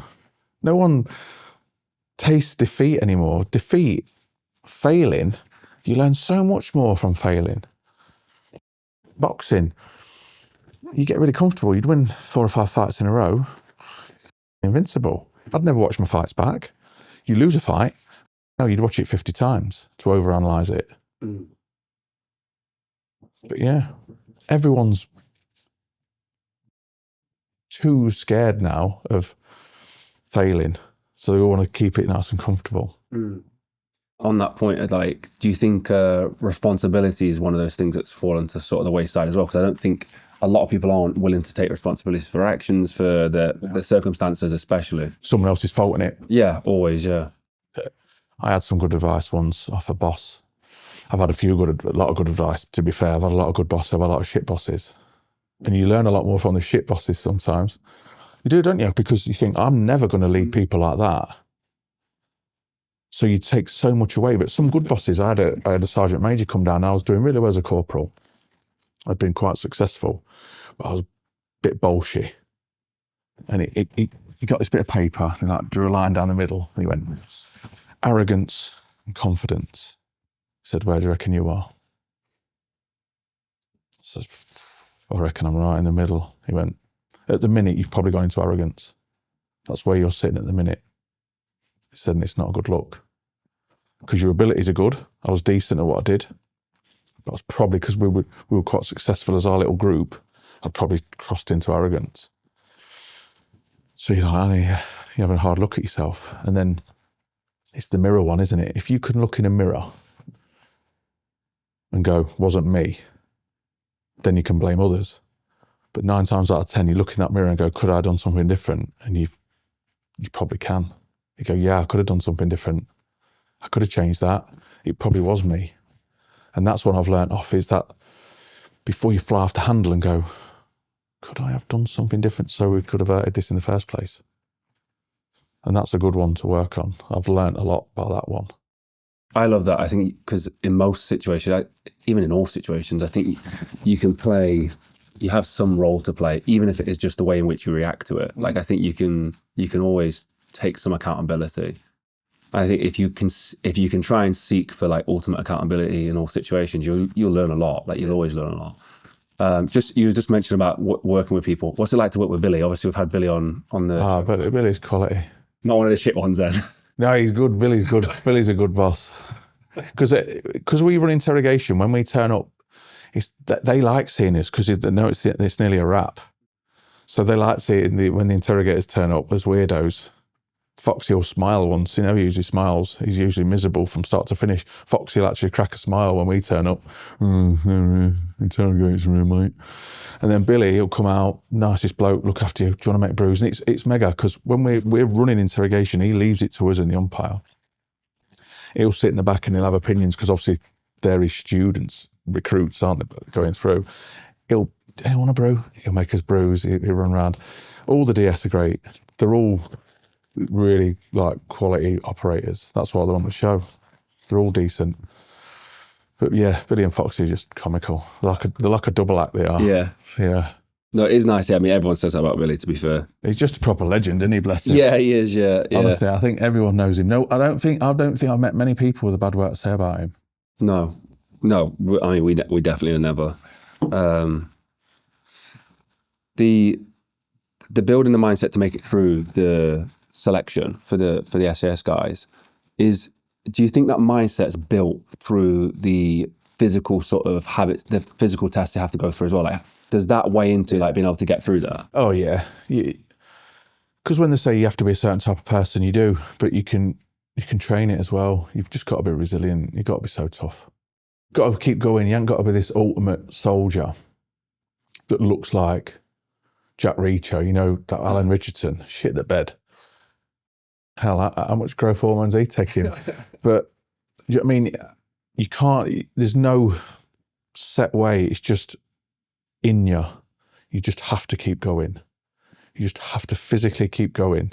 Even when you think I've got nothing left, you've got to keep going. You can always push that a little bit more. So for a normal person who's not going to face selection, what could they do? Like, what can they put themselves through to build that sort of resilience? Just get a little bit, the old adage of just pushing yourself that little bit more. Get used to being uncomfortable. Because uncomfortable is shit. That's the whole why it's uncomfortable. But if you can just build up that tolerance to being uncomfortable a little bit more, you're not as soft. You can harden yourself up. Cold showers are a good one. I've done it for about the last probably 4 years now, a cold shower every day. And there's loads of research into it, good and bad really, but I've found it's quite good. Just at the end of the shower, just whack it on cold and just do a couple of minutes on cold, because your skin's biggest organ in the body, isn't it? So when you hit it with cold water, your immune system, your blood starts flowing and your immune system really gets built up, and it also hits your vagus nerve, so it can calm anxiety down. People find that they sleep better, but it just toughens you up a little bit. It's that little, and taking a tougher option. So if you can walk somewhere or you can do this, walk it and do it. Instead of being lazy and getting the bus. Take the stairs at the escalator. Yeah, just yeah. push yourself out of that comfort zone. Do something once a week that you find uncomfortable. Either have an uncomfortable conversation with someone that you don't want to. Do something that puts you out of your comfort zone. Everyone overthinks now. I'm a massive overthinker, and I've told myself not to, but I'll overthink everything to a fine detail, because you can't help it. So you overthink, but as soon as you overthink things too much, you f*** it, because nothing will go to plan. It's sometimes easy just to get up and do something instead of overthinking it, because then you'll talk yourself out of it. Like I said before about excuses, you'll just f*** yourself over. Yeah, no, 100%. The cold water one's such a simple one as well. Like it's an easy one to do. We've done cold baths, ice baths, and cold showers for a long time. I don't think I've ever gone, can't wait to get in there. Like, it's always like, I can't be asked to do this. Then you do it, and it's that little overcoming that's like, okay, that's where the win is. You get that little spike when you come out, don't you? You come out and you go, I've done it. I've done another day today. Yeah, I've done another day today. Yeah, for me, that's the exercise in it, is just trying to overcome that. I could choose a warm shower, I could not do it, but that's, I guess, the mental. It's helped with my circulation, because I've always had, since a lot of army people will vouch for this, you get a lot of non-freezing cold injuries. So it's not frostbite. It's just you get really bad circulation in your hands and feet from being continually in a cold environment back into a cold environment. Your feet go numb easily. And I found that it's got better through the cold showers, because my circulation's got stronger. That's helped improve that, which is random. Yeah. Well, I've got ice blocks for feet. I have whenever it gets like, it's not summer, my feet are like freezing cold. I need to move around. There's a long way to go. Yeah, that's what. What's your opinion of real mental toughness? Like, what do you think that looks like? Just dealing with life, because life's hard, isn't it? Life's just tough. I think if you watch the news, it's depressing, isn't it? Watching the news, shit. So you just got to keep going. You've got to speak to people, show emotion as well. I think you can't. No one's nails. No one can just sit there and go, yeah, nothing affects me. Bollocks. Unless you're a psychopath, everyone gets affected by something. You're just talking to people, dealing with things. Don't bury your head in the sand, because that doesn't make you tough. It just makes you weaker eventually. And just being open to criticism. People don't like criticism. Feedback. That's always a tough one, isn't it? Good or bad feedback. Everyone likes good feedback. No one likes bad feedback. I think just dealing with stuff, just learning to just deal with stuff on your own as well. I try and do a lot of stuff. I hate asking people for help. I like to try and do everything myself. And I find that makes me quite independent that way. I try and do everything myself. I hate asking for help. Sometimes it's bad. I'm not talking like mentally. I know what you're saying, yeah. If I need to be somewhere, I don't want to lift. I'll try and find a convoluted bus route, or I'll do this and I'll do that. I just like being independent that way. Just on that, like, I'm thinking to the debriefs you do at the fire station and like, you know, going through that kind of work. And one of the tools you mentioned was that disassociation or disassociating and compartmentalizing. Like, I think they're really useful tools but long term, I think they can turn negative. This is something that happened to myself. Like, I'd compartmentalized so well. You put everything into a box. And it had been buried for 10 years. And then when it came back up, it was like, you know, we talk about that fight, the police officer I was talking about. Starting again, innit? So, like, is that something you've seen or experienced? And like, how do you decide when the tool's appropriate and when maybe you've took it too far with something like that? Yeah, because that was like in the army. When you first joined the army, it was all just deal with it. Yeah, you're going to see some shit stuff. You just need to get on with it. Put it in your little box. Unpack it later on. But unfortunately, that box pops out like a jack-in-a-box sometimes, doesn't it? When you'd least expect it. But you can't be fully involved. You have to disassociate, because if you did, it'd send you nuts, if that makes sense. If you were there present all the time, it'd send you nuts, wouldn't it? Because you've got to sort of switch off mentally, but then you have to deal with it after. Did that just happen? Because you go into fight or flight, don't you? And your body sort of, it's like you're not doing it. You do something, but it's like you're not doing it. You're not present. But then you need to compartmentalize it after on. That's why we do this stress management stuff about 2 weeks after, because then you can process it. At the time you can't. You've still gone. You're still in fight and flight. At that instant moment in time, you're still in, for a couple of days, 2 or 3 days after, you're still in that bubble of, hell, did that just happen? So it's knowing when to talk about it, knowing when to open that box up. And then, because basically what you're doing, you've got your box of up emotions, you unpack it all and then pack it back neatly, because you can't erase your brain. You're not that bloke in Men in Black with your little thing. Oh, mega, because you'd make $1 million if you could invent one of them. It's happened, you have to deal with it. And it's just how you deal with it going forward. Talking about it, unpacking it, normalizing it to an extent, because a lot of things you see aren't normal. It's totally out of the normal, but putting it into perspective of what just happened and learning that we didn't do that to that person, being the fire service, we could only help that person. And that's what you got to get your head around. Because it's always that, could you second guess yourself? Could I have done this? Could I have done that? We can't change the past. We can learn from it, and we can change the future. That's it. I think that's a really important way of putting it, is unpacking it and packing it back neatly. I heard a very similar thing. A few years back, I started working with a therapist, and she said, you got this big messy suitcase right now, and you need to repack it, so you can understand it a little bit more.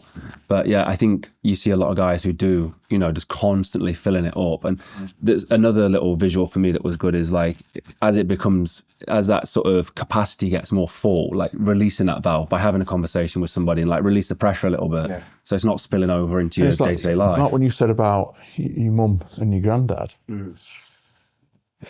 because you speak to someone and you don't care that they're going through, because it's all about you, isn't it? It's your emotion.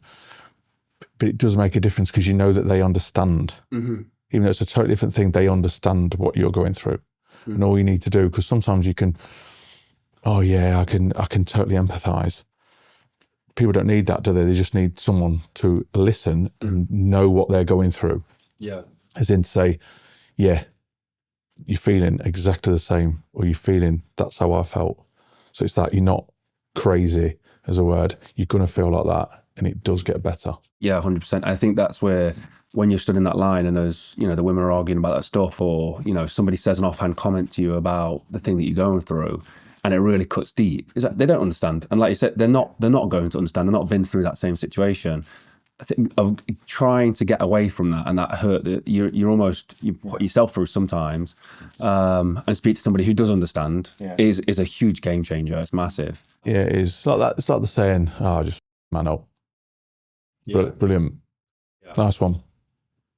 Off. You know what I mean? But you can do that as well. That's the problem. Yeah. Down the line, suck it up and man up. it up. Yeah. It's no good because eventually it's all going to come crashing down. And it's usually your family that takes the brunt of it. So that's what I wanted to ask you. Did it ever manifest for you in that way? Like trying to I adjust? think probably, yeah. You have to speak to my wife. But yeah, I think sometimes I have. You know, you think, what's snappy for today? Mm-hmm. And it is, yeah. Your family do take the brunt of it. Mm-hmm. Whether military. Closest people usually do as well. They do, yeah. And my miss is really good at reading. When, if I've been to an event, she'll know I've had a shit night or a shit job. She'll like, is everything all right? And you go, yeah. And you don't really want to talk to them about it. That's why the schism comes in handy, because you don't mind talking in that environment. Because I don't want to put it on my missus what's just happening, because it's shit. Do you know what I mean? Some things that have gone on. So you're like, yeah. And she's like, well, you know. And it's just nice that they're there. And if you need to, you know she's there, sort of thing. But I can be a bit snappy sometimes. And I'm like, sorry, babe. She's like, it's all right. Mm. But you take it out on the people, because when you go out in public, you put the brave face on again. Mm-hmm. Yeah. And it's like, no, everything's good, everything's sound. But that's why the fire service are bringing it more in, because it's affecting people a lot more. Just a quick interruption from the video. I just want to tell you that our email list is linked down below, and you're going to get genuine emails from myself, my brothers, and updates about what is going on. And that includes early access to these videos, but also behind the scenes of these projects and how we're making them. We want to stay connected with you guys, and this is the best way that you can do that. Join down below, it's completely free, and you get a ton of wisdom and some emails from some daft lads. Yeah, I've been very fortunate in my sort of military career that I kept in. I used to do some moonlighting for some mates when I was at bomb disposal. Yeah. I was a corporal, and my mate would ring me up and he'd go, do you want to do some security work this weekend? I'm like, yeah, go on then, mate. Wouldn't tell me who it was for, just told me a location. It was, remember Stapleford Park? Yeah. The hotel, I think it's gone bust now, isn't it? But the Sultan of Brunei used to own it. So it was for the Sultan of Brunei, and it was his daughter or son's birthday party. And the guys always flew in a VIP to sing, because he's loaded in his Sultan of Brunei, bless him. He flew a VIP in. Can you look after the VIP? I was like, who is it? We're not going to tell you that yet. I was like, must be someone important. Like, I bet it's like Gary Barlow or someone, you know, back in it's like late 90s or early 2000s. I bet it's someone big. It was Michael Jackson. Oh, wow. Right. So I've got my suit Down on. this way? Yeah, in Stapleford Park Hotel. Right, just outside Melton, that way. So I've got my little earpiece in, so I'm cutting around in my suit. And they've put him in this like little orange, really, this little cottage thing. Him and his team are in there. So I said, you're going to take him to the venue. He'll sing a couple of songs, take him back. Door opens, he's there. Michael Jackson, he looked so frail, right? Excuse me. I was like, all right. He went, can I have a can of hairspray and a portion of fish and chips? I was like, yeah. I said, you don't put the hairspray on the chips. He went, just close the door. I thought, I'll make a joke with him, just close the door. So we got him the food, his hairspray, opened the door. One of his little runners took it for him. And then we took him to the venue, didn't look at any of us in the eye. We had to cover him with a blanket, took him to the venue, and then cover him, because the paparazzi was hid in the wood line, because they obviously knew he was there. Mm-hmm. But they couldn't come onto the land, but they were hid. And then later on, one of the geezers goes, do you reckon you could find them, the paparazzi? I went, easy.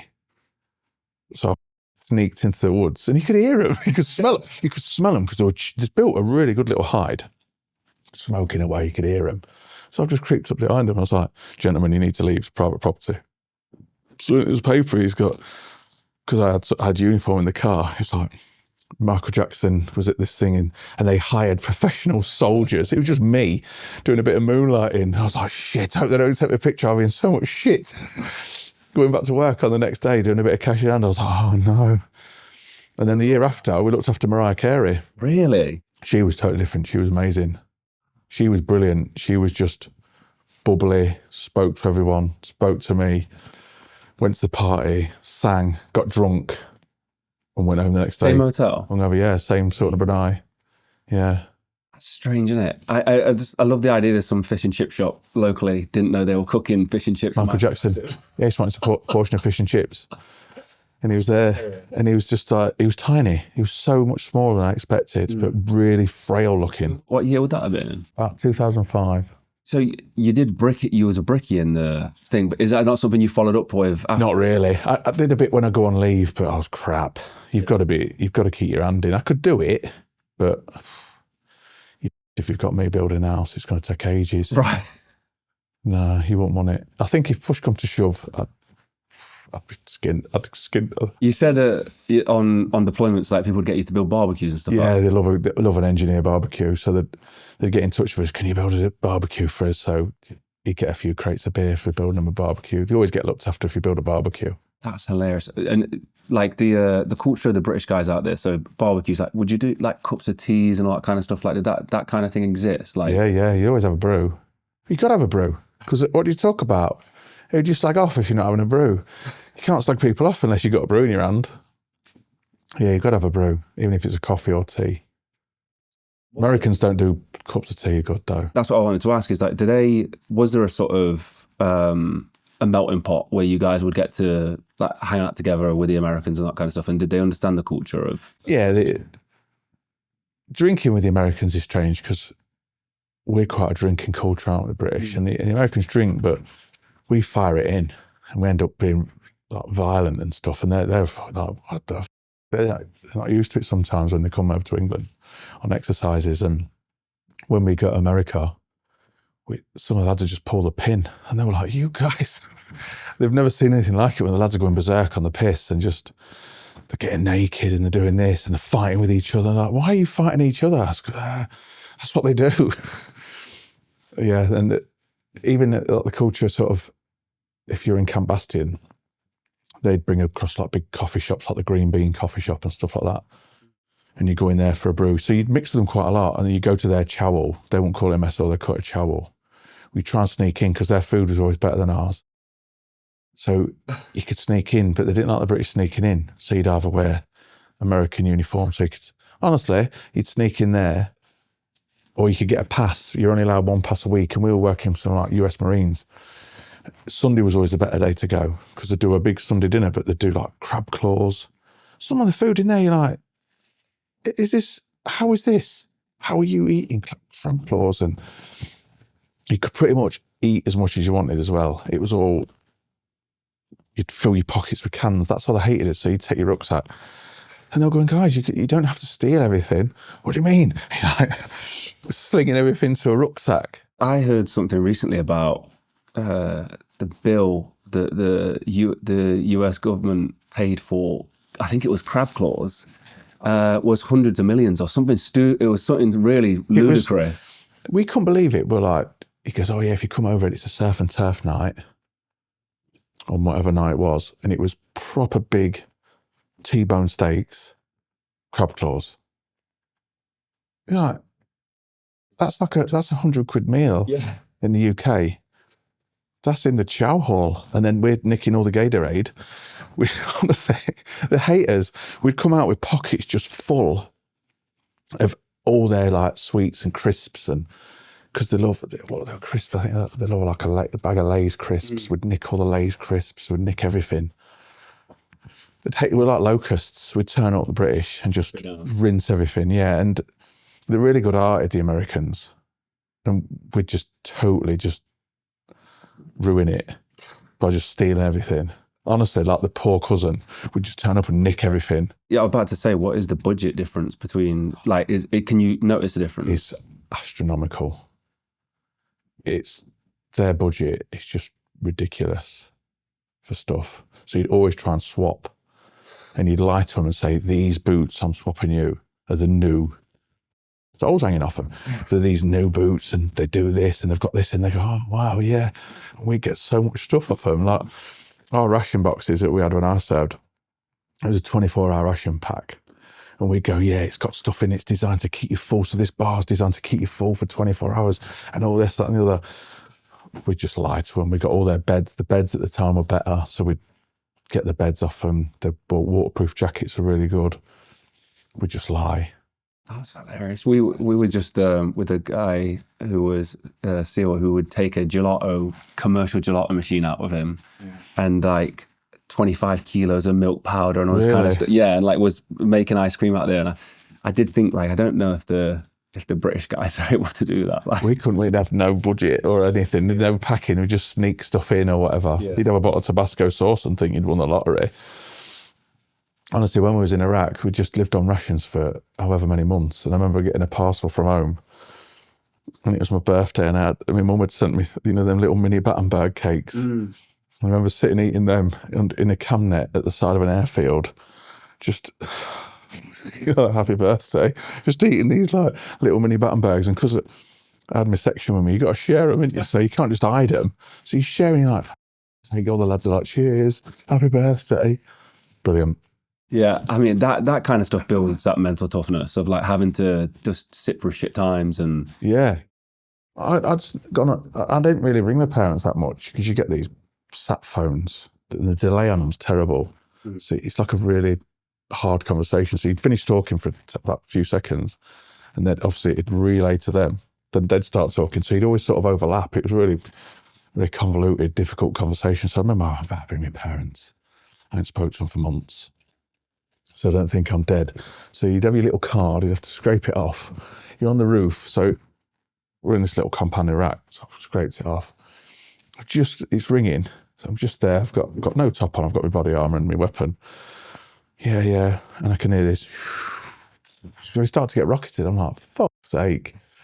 So I'm talking to my dad, I'm like, yeah, he goes, what's that bang? I said, oh, it's the ranges, it's the lads on the ranges. So I've had to like lay.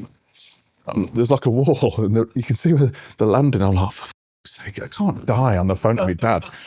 So he's sort of laughing about it, and it's quite surreal. I'm laid at the side of the wall just going, he goes, oh, it sounds loud. I went, oh, no, they're doing some explosives on the range today. I'm thinking, I need to get off the phone because I want to get blown off this roof in a minute. I need to get into a shelter. And you can hear the lads going, where's Dilkes? Where's Dilkes? I'm like, sake. Yeah, and you don't want to panic your parents. You say, no, I'm just currently getting rocketed, Dad. yeah, of course, yeah. Just currently just on a roof getting rocketed while I ring you. I'm always interested in difficult situations, like where people find like the peace or the niceties or luxuries or whatever it was. Like, was there anything that like stood out that you really enjoyed or missed back then? Just find it was the simplicity I liked.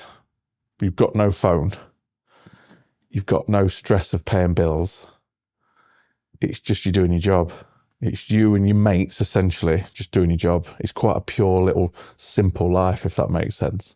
And people can't really comprehend it, but there's no distractions. You just go and do your job. Say you go out on patrol or whatever. You go out on the ground for a few hours. You'd come back, you'd use the gym, you'd eat, you'd sort your weapon out, you'd sort your kit out. It's a really simple little life. You just had your priorities, you'd sort your weapon, sort your kit, you'd use the gym. You'd maybe run, if you could run on some of the bases you're on, sometimes you couldn't, they were just too small and you got shot at. So it makes the run exciting, but you can't really do much. So you get into your little bubble, and it's quite a simple little bubble. And then that's why I think when you come back to reality, which is real life, isn't it? You're like, everything's a bit overwhelming sometimes. You say there's more stuff going off when you get back then? Or does it feel Just that life, way? yeah, it just feels really hectic. Because you get your phone back, don't you? Then you've got to look at your direct debit and think, oh. Usually most lads would take a loan out before they went anywhere, unless they're really boring. You go a bit berserk on the piss, buy a load of new clothes or whatever, and think if I get killed, I ain't paying it back anyway. And then you got to come back and pay it off. You're like, oh shit, I've got to pay the credit card off now, or that loan. It's a good way to live though, isn't it? I guess it is in some way. I guess so. Yeah. It's interesting though, because I think a lot of people could take that advice like in a solid way, not the credit card. No, don't do that. That's different. Squaddies are not good. Soldiers are no good for financial advice, but always are the skin. You've either got money or you've got none. There's no in between. It's brilliant. You spend everything you get because you think, I might die. And you have that stupid mentality, well, what if I die? Someone else can pay it off. Yeah, so don't listen to that. But the simplifying the life thing, I think, is massive, because we feel like everything has to be so complicated, and like if we could simplify it and boil it down to a little bit more of a simple life, like I think you'd be happier generally. It's true, because you can take more on, you can do more, you can have more things and lovely things, but they end up owning you, don't they? You're like, but as soon as you start simplifying things and going, these people that I think are my mates, are they really my mates? Are these, that, and the other? You have less social, I'm not saying to become a recluse, but you just prioritize things that mean things to you. Life does become a lot simpler. Do you feel like you've reached towards that the more in the back end of your career? I think so. Yeah, I think so. What do you mean back end of my career? You saying I'm old now? What do you mean by that, mate? Today. It's going to turn into an interrogation now. Today, that's it. No, You look really, you've gone uncomfortable now. You're touching it's the way you're looking at me, that's why. Sorry. Is there, Sorry, mate. there you go. Is there physical tells like that? Like touching a face, body language? Nose is a big one. Talk us through, yeah. What's some of the stuff? Because when people get really uncomfortable, they start to swallow more because your saliva gland gets overactive. Your nose and your ears are really sensitive. So when people start touching their ears and touching the nose, your nose are really nervous. So when people start, because they're a really sensitive area, that's why you get so much pain in your nose when you break it. And people start touching their ears, well, they'll start feeling uncomfortable and start touching the throat because the throat's really vulnerable, isn't it? Or people go really crossed. People start crossing the legs and stuff like that. And or they'll, like, we're sat quite open to each other, aren't we? You naturally see if you've pissed someone off, they'll start sending the energy. They don't realise they're doing it. They'll sort of, and you'll see it and say, crap, it's some reality TV when someone will piss someone off and they'll go, and they'll shuffle the body away. It's great. Body language is great. I love it. Oh, I bet. No, I don't. I can just sit in a coffee shop. Me feel uncomfortable. No, you're all right. I can just sit in a coffee shop sometimes and you can watch when people have a little argument and you think, oh, look, he's on the back foot now because she's telling him off. And he can see him getting pissed off and he's there and she's fucking having a go at him. It's no, like, body language book and that's A to B. It's how you interpret it, because a lot of time your body can, like, depends if you're left or right-handed. Your eyes go in different directions when you're left or right-handed, going back to different parts of your brain, recalling stuff, recalling music and memories. And so if you ask me a question, sometimes, or if I'm thinking of something, I'll look up to the left side. I think I notice myself doing that a lot. Like, do you know what that means? Like, would you be able to start to interpret it? Are you right-handed? Right-handed, yeah. Right is either side you go. Left can be like a recalling something that hasn't happened, or you're thinking about something you want to do in the future. Right is like a recall that has happened. It depends which handed you are. Interesting. And when you go for training, that's not nailed on, because people who obviously know that. What's that going to say? So I'll do it. If people ask me questions, if someone's trying to question me, I'll look in different directions. I'll write with a different hand, and I'll look for different questions. So if it's a truthful one, I'll pretend I'm lying and things like that, just to pick people up. You'll write with a different hand? Yeah. Like can you write with your left? Yeah, I can. I'm a bit ambidextrous. I'm one of them weirdos that have been burnt at a stake. Like I throw with my left hand, I catch with my left hand, but I'll write right-handed. Do you shoot, when you play basketball, you shoot with your left? Left-handed, yeah. Really? Yeah. Well, that's interesting. That's why I was picked a bit more, because there's not many left-handers, is there? Yeah. Wow. I used to play. People don't like defending left-handers because you set up totally differently, don't you? Yeah, you have to lead with the other foot. Okay, so then when you are going for your training, you taught all these things so that when you get... you do like basic body language stuff. Yeah, it was good. So then all the SAS guys who are coming through, like, that's something they know, they're aware of. Like, they wouldn't trip up on that. Yeah, but it's difficult because unless you've done it for a long period of time, it's natural what your body does. You're just aware of it, that's all. And when you're trying to throw somebody off, you would be consciously doing that, like... that is interesting. Because you're just trying to sell a lie, really, aren't you? Even though you're not lying, but you're lying physically, if you know what I mean. So people go, oh, is he lying there? Or is he lying there? So there's no consistency. So they can't gain what you're doing, like body language wise. I'm a terrible liar. Like if I told a lie, you'd know it anyway. Everyone would be able to pick up. But like, how would you detect a good liar? Because they're just constant, really consistent. They're just really good. They're very confident of what they do. They just go through. It's very clever how they do it. Is there a tell? Like, do people There's always a tell. Some of these body language experts can see it. You get them people on TV, don't you? You can see everything. They're really good. You know, in the news, pull these people out and they look at that Trump or they look at Clinton or whatever, and they can see their body language. That's their job. They're amazing at that. They leave me standing. I've just got like a basic grasp of it. So the main stuff you were taught is trying to build that rapport, trying to get that information out of them in that way. Same as like eye contact. Yeah. Some cultures, eye contact's really offensive.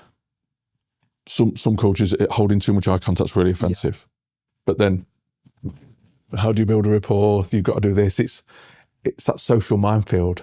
Do you know what I mean? It's so difficult. My basketball coach always used to teach me about eye contact. He was like, "You look me in the eye, like always look me in the eye." So I became very deliberate when I would play basketball to look me in the eye when I was talking to him. Which cultures are bad to do that in, so I don't trip myself up in? I think there's some like in Africa. There's some like cultures there that they don't hold eye contact at all, and it's very disrespectful to hold eye contact too long, especially if you're speaking to females in certain cultures. Yeah. Holding any sort of eye contact is really bad. So you've got to know these like social ethics, because you're just making it worse. Just by even chatting to them to build a rapport, you've just them right up. God, there's so many dynamics at play. Like left and right-handed in the Muslim culture. You've got to clean a dirty hand, showing the soles of your feet. That's really disrespectful. So it's so many different things. So if you sit there with your big feet out, it's really offensive in some cultures, that. So you just got to try and, that's why you have to learn about the place you're going. You've got to try and learn their cultures. I mean, it does sound super important. But it's, again, something that I just wouldn't think of, like, in terms of the layers of it. Just to pull it back to a funny story, you spoke about the Land Cruiser incident. Did you say? That was in Iraq. We'd confiscated some weapons and vehicles and that, and it was a couple of Land Cruisers, like pretty decent Land Cruisers, not like shitty ones, decent money worth Land Cruisers. And the boss was with the Parachute at the time. We was attached to one of the companies of the Parachute Regiment, because we always get attached. It's like the people who blow stuff up and we get engineered attached. And they were like, yeah, we'll just wait out if we can blow these up or not. So I was like, we're going to blow it up. So me and the lads set it all up, because you want to blow everything up. Blew it up. Oh, no, don't blow them things up. Just a burning pile of rubble behind us. So bad. So bad. And I've got the pictures for it. You can see like the carcasses of the frames like behind us. I've got some, it's just all, I was like, oh. And what did the work typically look like? Like going and blowing stuff up, going and blowing stuff up. But like, what was you would find stuff like, you spoke about the school as well, but. Yeah, because munitions, because you don't want kids playing with them, do you? Because obviously munitions are there for us to use, like combatants, but kids are inquisitive, aren't they? And they're like my little bomblets, droplets, IED droplets and things like that. You don't want them just strewn everywhere. So you try and, if they're safe to do so, gather them up and then just put them into one big pile and just blow the shit out of everything. Did you enjoy doing that? Oh yeah, who don't like blowing stuff up? It's like being a big kid. That's one thing I miss about the army, blowing stuff up. It's frowned upon now, isn't it? Terrorist. You can't do it. But yeah, I do miss blowing stuff up. It was such a cool job, just working with explosives. What do you think about the military now, like in terms of when you were serving? Like, is there a difference now? I think there's always going to be, probably for the better in some ways, probably for the worse. I don't like the beard thing. I don't like that everyone can grow a beard now, because it used to be you had to earn a beard. You know, if you was either Special Forces or you was on tour, you was allowed to have a beard.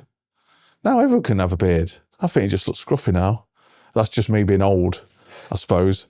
But then I've joined a job. I've got a bit of stubble now because I'm on leave. I'm not back in work till Tuesday, but I'm in a job now where I still have to shave for breathing apparatus. So it's quite a little bit of a treat for me to grow a beard, but I can't grow one for too long. Is that create a good seal around the face? Yeah, we have to be clear. You can have like a tash or a goatee, but yeah, you need a seal. And even though we have positive pressure BA masks that doesn't allow smoking, it pushes air out, it goes through too quickly. So if I had a big beard, I'd go through my set twice as quickly as like my oppo, and then you're not as effective, are you? What are the suits doing, like in terms of like being able to walk through a burning building? Like if a building's fully ablaze, is that just, you just wouldn't be able to enter into the building? No, we had a job where in the doorway, we put the thermal imaging camera in, and it was like 900 degrees in the house, in the property. You're not going to go in there, because even though your suits are fire retardant, you're going to cook yourself. So you've got to try and cool that area down to probably 300 or 400 degrees. You can go in then. And it sounds bizarre, doesn't it? You go into a building that's 200, 300, 400 degrees. But because the suits are that good, you can't really feel it. You feel quite claustrophobic inside because you feel quite warm, but you don't feel heat. You feel it on your cheeks because you've got a mask on, but you've got a flash hood, but your cheeks are exposed. And then your flash hood covers your neck and your ears. And obviously you've got a helmet on. But you can feel your ears. Your ears are a good sign. If your ears feel like they're on fire, you either need to get lower, because obviously it's hotter higher, the heat level's higher, isn't it, as it goes higher. So get onto your knee and start doing some cooling in that area, or you have to withdraw, because if it's too hot, you're no good, because you're just going to cook yourself. What situation would that be? So like if it's 900 degrees in that building, what If you were would trying to enter, if it's a person, if it's person's reported, so there's a person in that building, you've got to try and get them out. But you're going to be detrimental to yourselves, because if it's too hot a compartment, or it's still fully on fire, you can't do anything. something like that would be like an area of that building. Our boss wouldn't let, our boss would make a decision and say, you're not going in that until you've knocked the fire back a bit. Again, it's like, I just don't think it's something that people think about. Like, and it's not like on the films, like on the films, it's like flames and you can see right across the room. As soon as you enter that building, the smoke is quite claustrophobic. The smoke is on you, you can't see your hand in front of your face. It's really claustrophobic. So that's why you have to use lays. So you'll go on a wall, you'll go on a left-hand lay or a right-hand lay, or you do a point of reference and you'll go in that way. So you'll come in and just search around walls, feeling for doors. And then the person with you, your number two, will search off and search back. So if I'm moving down a wall like that, my number two will search off and then come back to me, and then we'll find a door and then we'll communicate. Communication's key. through like physical touch or? Yeah, so I'm on the wall, I'm physically on the wall, and then they come back to me, so I'm in physical touch with them. How good's sound in it, like to be able to communicate? Sometimes it's loud, isn't it? So we have little comms that speak to each other, and then I can speak to outside. I can speak to the entry control officer outside as well. If you're going into a building like that, what kind of training has to go, if it's... We're constantly in date of BA training, so we do re-evaluations every 2 years, like a full hot wear and stuff like that, but every month we'll do a BA wear. We're constantly training. So if we're not on jobs, we're constantly doing exercises, we're constantly training, constantly evolving for new techniques, new systems. Like we've got new BA sets now, so you've got to train constantly on that. Because your BA set is essentially like your weapon in the military. That's what's going to save your life. What's that, the whole... Your breathing apparatus, your mask and the cylinder on your back with the air in it, so you can breathe in that environment. Because there's a smoke, if you had 1-2 breaths of that really toxic smoke, it'll kill you straight away. Yeah. What's the training like in general, like to get to that level to be able to do that? It's good training. It's enjoyable. It's tough. It's like 12-week training course. But it's a good training course. And then you come in as basically a probationary recruit. And then you have 3 years probation. Wow. Where then you get assessed on different things as you go through that 3 years then. So it's quite intensive, yeah. You say it was oversubscribed, like the massively. People love to join the fire service because it's quite a cool job still, isn't it? I'm thinking when I was growing up, there was a lot of strike and action to try and get the pay better. Is that better now? Or? Yeah, they've sorted out the pensions. I think we're always going to moan about pay. You always want more pay, don't you? But they did sort out the pensions. They won that. So yeah, a lot of people sacrifice stuff for going on strike, bless them. So the empathy side of things is interesting. Like the idea of I'm sure it's a fun, exciting job and all that kind of stuff. But like, I'm guessing some of it comes from, there's what's the word? There's value in trying to help people. Like, is that? Yeah. It's very rewarding. You can't put a price on that feeling that not just saving someone's life, which is great, but if you just help somebody, you've just helped that old lady that you've put a smoke alarm in for, you've helped her, or you get somebody out of a car, and it's just that helping people. It's nice it's a nice feeling. Can you distinguish between the jobs you've had where you've had that and the jobs where you've not had sort of maybe more of a purpose that's sort of beyond yourself? Yeah, if you feel like things have gone sideways and people have died, it's an awful feeling because you think, could I have done more? Could we have done more? Is there anything we could change? It's quite an empty feeling because there's no outcome. People have died and it's shit. It's quite a feeling of elation when you know that you've done a really good job. So it's quite a bit of a crest of a wave, if you know what I mean. What's the situation of dealing with it when, maybe it hasn't gone your way, no fault of your own, but like it's just the situation was a situation? Yeah, it's just shit, really, unfortunate, isn't it? But we didn't do it, we can only help it. That's how you have to look at it. It's just really unfortunate sometimes. You're never gonna save everybody, which is shit, but really it's real sometimes, isn't it? And I'm guessing that's like where the debriefs are coming in. Yeah. Okay, there's a few questions on here that I have that are like a little bit more open to sort of the motivational side of things. And one of them is about, do you believe anybody can change their life? Like if anybody, maybe they've gone down the wrong path. Like maybe you as a kid, maybe you did carry on, you know, maybe you nicked mopeds and nicked cars and ended up in a sort of worse situation. Yeah, you can. Yeah, you're never too late to change your life. You have to do it though. No one's going to change your life for you. No one's going to knock on the door and go, I've got an envelope here with a life-changing request or a life-changing job. You have to get up off your arse and do something about it, because if you don't, no one's going to come and do it for you. The fire service didn't knock on my door and see if I wanted to join when I left the army. I could have struggled when I left the army, but I thought, no, I need to get a job where I still get some sort of adrenaline. I still get that feeling. Not 9 to 5. I don't think I do 9 to 5. No one's going to knock on the door and help you. You've got to help yourself, because no one gives a essentially. Ultimate advice, that is. I completely agree with it. Nobody cares. No one cares. Yeah. We all go through life politely saying, how are you today? You all right? I'll walk off, speak to someone in the gym. How's things, mate? Yeah, I'm not too bad. I hurt my knee a bit. Walk off, I'm off. You don't, do you? I don't sit at home and go, wonder how his knee is. Oh, I'm so worried. Because you don't. You just worry about yourself and your family. So, yeah, unless you help yourself, pretty much. I feel like ever since COVID, I feel like there's a lot more sort of like victim mentality out there, where people feel like they should be leaning on people, and it's like, oh, woe is me, nobody's out here to help me. Why am I all on this by my own? Accept it, because that is the case. Yeah. It's tough, but... Well, it's not my fault. Yeah. Well, I bet it is. Yeah, probably. I bet if we look into it, it probably is your fault. Yeah, probably, exactly, yeah. But they don't want to hear that, do they? No, not at all. And I think it's easier to be a victim than it is to actually pull your socks up and get on with it. Like, it's much easier. Oh, it's easier to blame others. Yeah, and also I think it's almost, especially on social media, it's almost rewarded. Like, it's like, oh, you're going for a tough time. Well, I'll give you some virtual signaling online as well, make you feel good about how to... Misery likes company, doesn't it? Misery loves company, yeah, exactly, yeah. So people like to, if someone's miserable, they want to drag you in it as well. And you can't allow people to do that. I can't stand being around people that are just, woe is me, never changes. It's draining. I ain't got enough time. I've got, what have I got left? 20, maybe 30 years left. I can't be fucking spending my time with that. I just want to, I don't take life too seriously. You can't, because I might get in my van and get ploughed into and die. You can't go mad and go, today's the last day, and take a loan out again and go bonkers. But you can't take life too seriously, because you don't know what's around the corner, and you have to enjoy the now. Like, it's been great talking to you.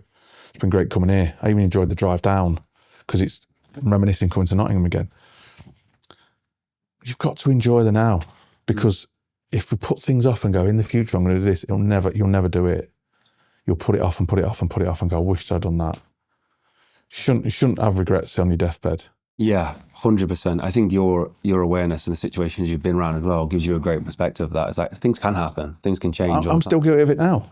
I'm still guilty of overthinking sometimes. I'm still guilty of doubling down on things and worrying about stuff. What do you think? And then I have a word myself, and that's how I combat it. I go, no, get a grip.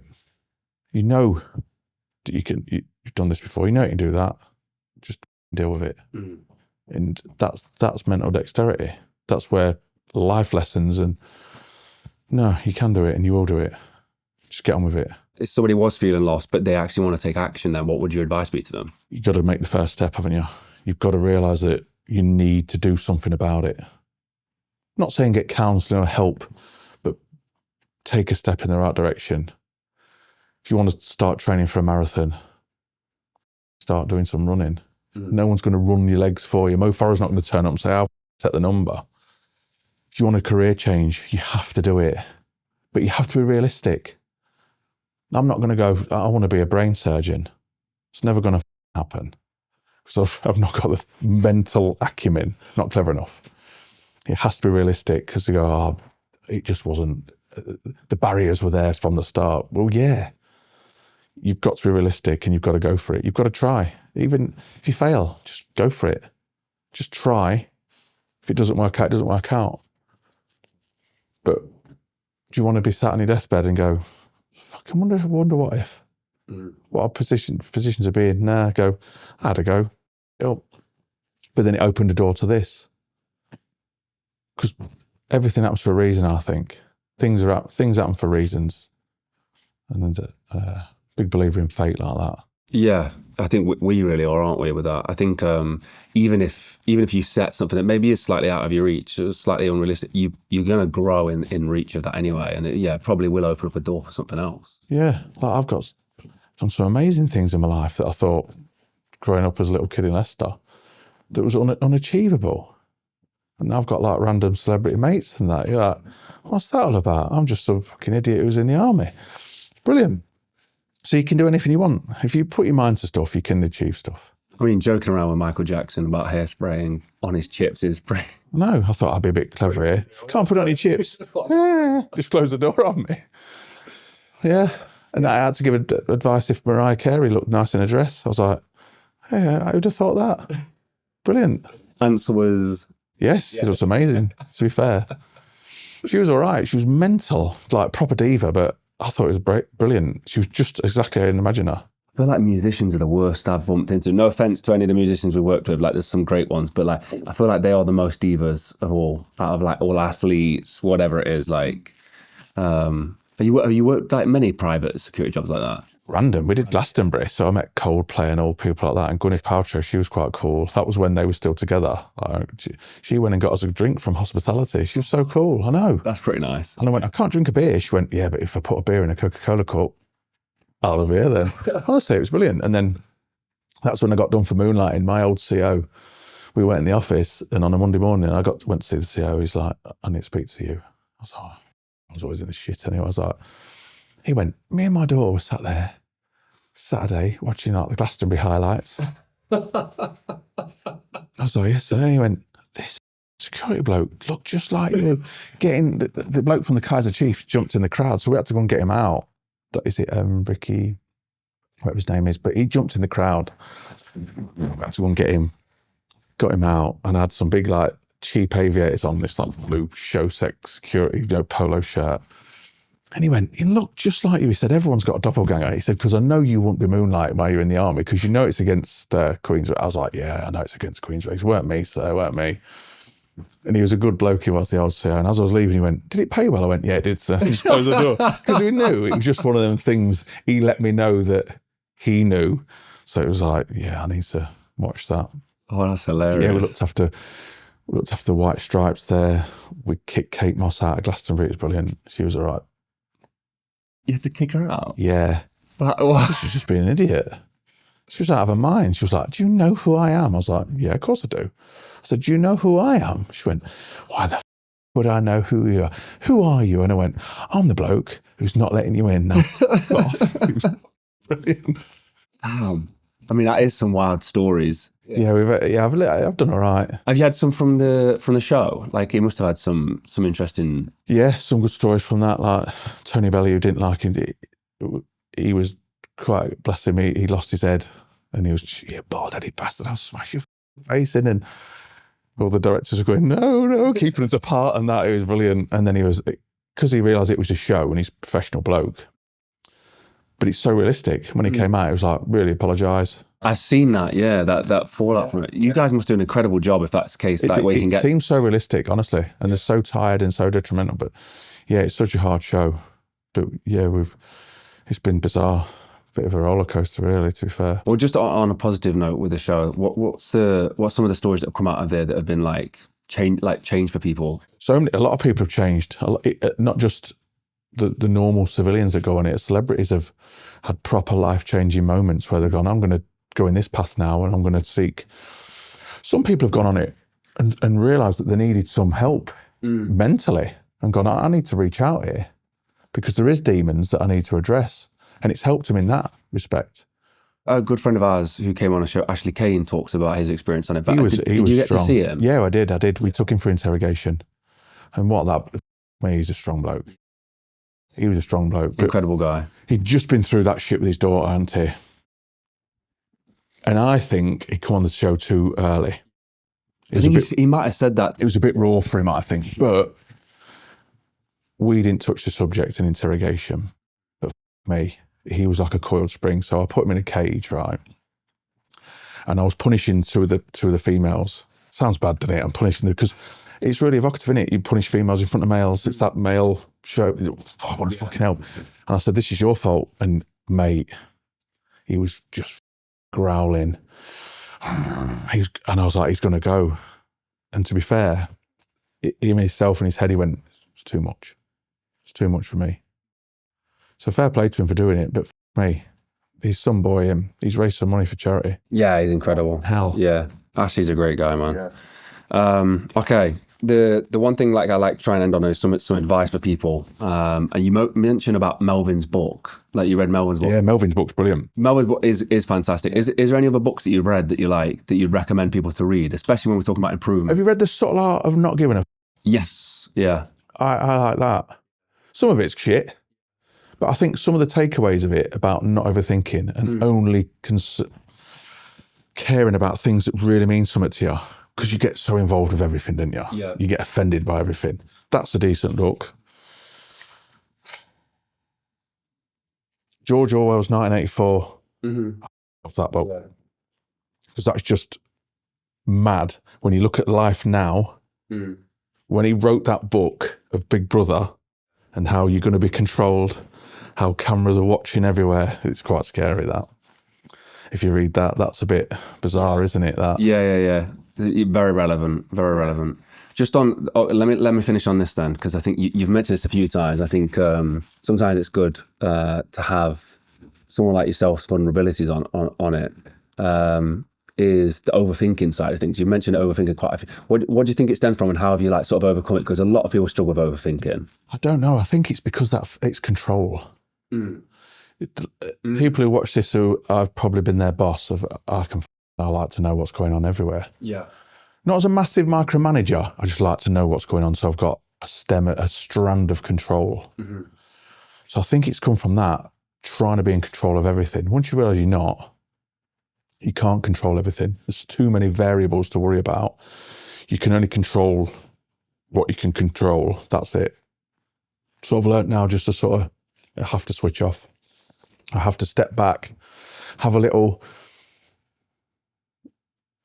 it's all right, you're doing a decent job, or just let people get on with it. Don't interject too much, don't do this. Just let it go. You've got to let people fail. And sometimes I'd try and control things too much. And that's why now I'm like, no, let's be a bit more chilled out in that respect. Not overthink. I love to plan. I'm just organised, but then don't overthink stuff. Once I know I've done it, I don't have to check it 50 times. I know it's done then. You're in control of it. That's how I combat it, by just relaxing a little bit. Was there anything like a specific tool that stood out, or was it just a case of being able to accept it? Yeah, I think giving myself a time scale, because if I don't have a timing on stuff, I'll just constantly keep overthinking. If I have a countdown, I'll do it nearer the time, so then I haven't got to keep overgoing things, readjusting and doing stuff. And I don't give myself too much time, so I can't overthink stuff. That always helps. I mean, it's great advice. I think we've got a lot of people who talk about overthinking as well on the channel. Like, we get a lot of comments about it. So, where would we direct people? Like, let's say someone is following from this conversation. Like, where would you want to direct them? Like, some people have like books coming out. Some people it's social media. Like, is there anything that you would point people in the direction of? No, I ain't got a book coming out. I've been asked to do one, but I don't think I'd sell about 3 copies to me mum, dad, and my missus. You two would have to buy one. All your family. I'll make a fortune. I'll make a bomb. But yeah, I don't know.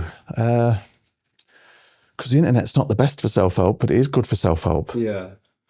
There's some really good people to follow about mindset and things like that. Well, you on like you do health and fitness on socials and stuff. I do health and fitness, and I do mindset. I run mindset courses every now and again, where I probably have 8 to 10 people sign up for a 6-week mindset course, and I've had great feedback from them, to be fair. That's incredible. I mean, definitely we'll put that down below so people can follow. I do. Again, it's that nice when you get feedback and you can see that you're helping someone in the journey. You're never gonna. I can't just go, come work with me for 6 weeks and all your problems are solved. It's not as way as that. I'll give them tools in these 6 weeks that they'll move on to and use for the rest of their life. Some of them they'll go, I don't use that's crap. If they take one thing away from it and use that for the rest of their life, it's worked, isn't it? Yeah. Something's happened that they'll take away. Do you know when the next one is? I'd probably do it after filming, so I'll probably put it on my Instagram. Yeah. So after I've done my filming away, and then I can dedicate some time to it. Oh, amazing. I mean, people follow up with that kind of stuff. We had, like I said, we spoke about Krish. He had a retreat in Nepal that we filmed. And then the year after, I think people followed through, didn't they, from the documentary and the interview. In fact, we were out there at Krish's retreat and we'd interviewed Krish prior to that. And there was people who'd watched the video and come to the retreat. Oh, amazing. So that's cool, that, isn't it? So people will follow up from it. So we'll put it down below. It's just the most chill bloke. I think you could set Krish on fire. And he still won't be annoyed with you. He'd be chill with it, yeah. I'm just going to put it out. It's all right, mate. Yeah. It's all right. I'll just put it out. Yeah. He's probably fireproof, to be fair. He probably is fireproof. His beard definitely is. Yeah. It's ridiculous. I love that people watch the documentaries and hopefully we can tell a bit more about Krish's story because he is just, you got to meet him in person. Like to really truly understand who he is, like you got to meet him in person. Just the nicest, chillest guy. He is so nice. Yeah. But look, if you follow Billy's great to follow. Billy's really positive. He always has. He always puts stuff on, motivational and stuff like that. He's good to follow. Yeah, I agree with that. Yeah. Right. Thank you so much for making the trip down to us, mate. I appreciate you because I've gone on. So I apologise. No, we love that. We love that. Thank you so much. No, thank you for having me. I really appreciate it.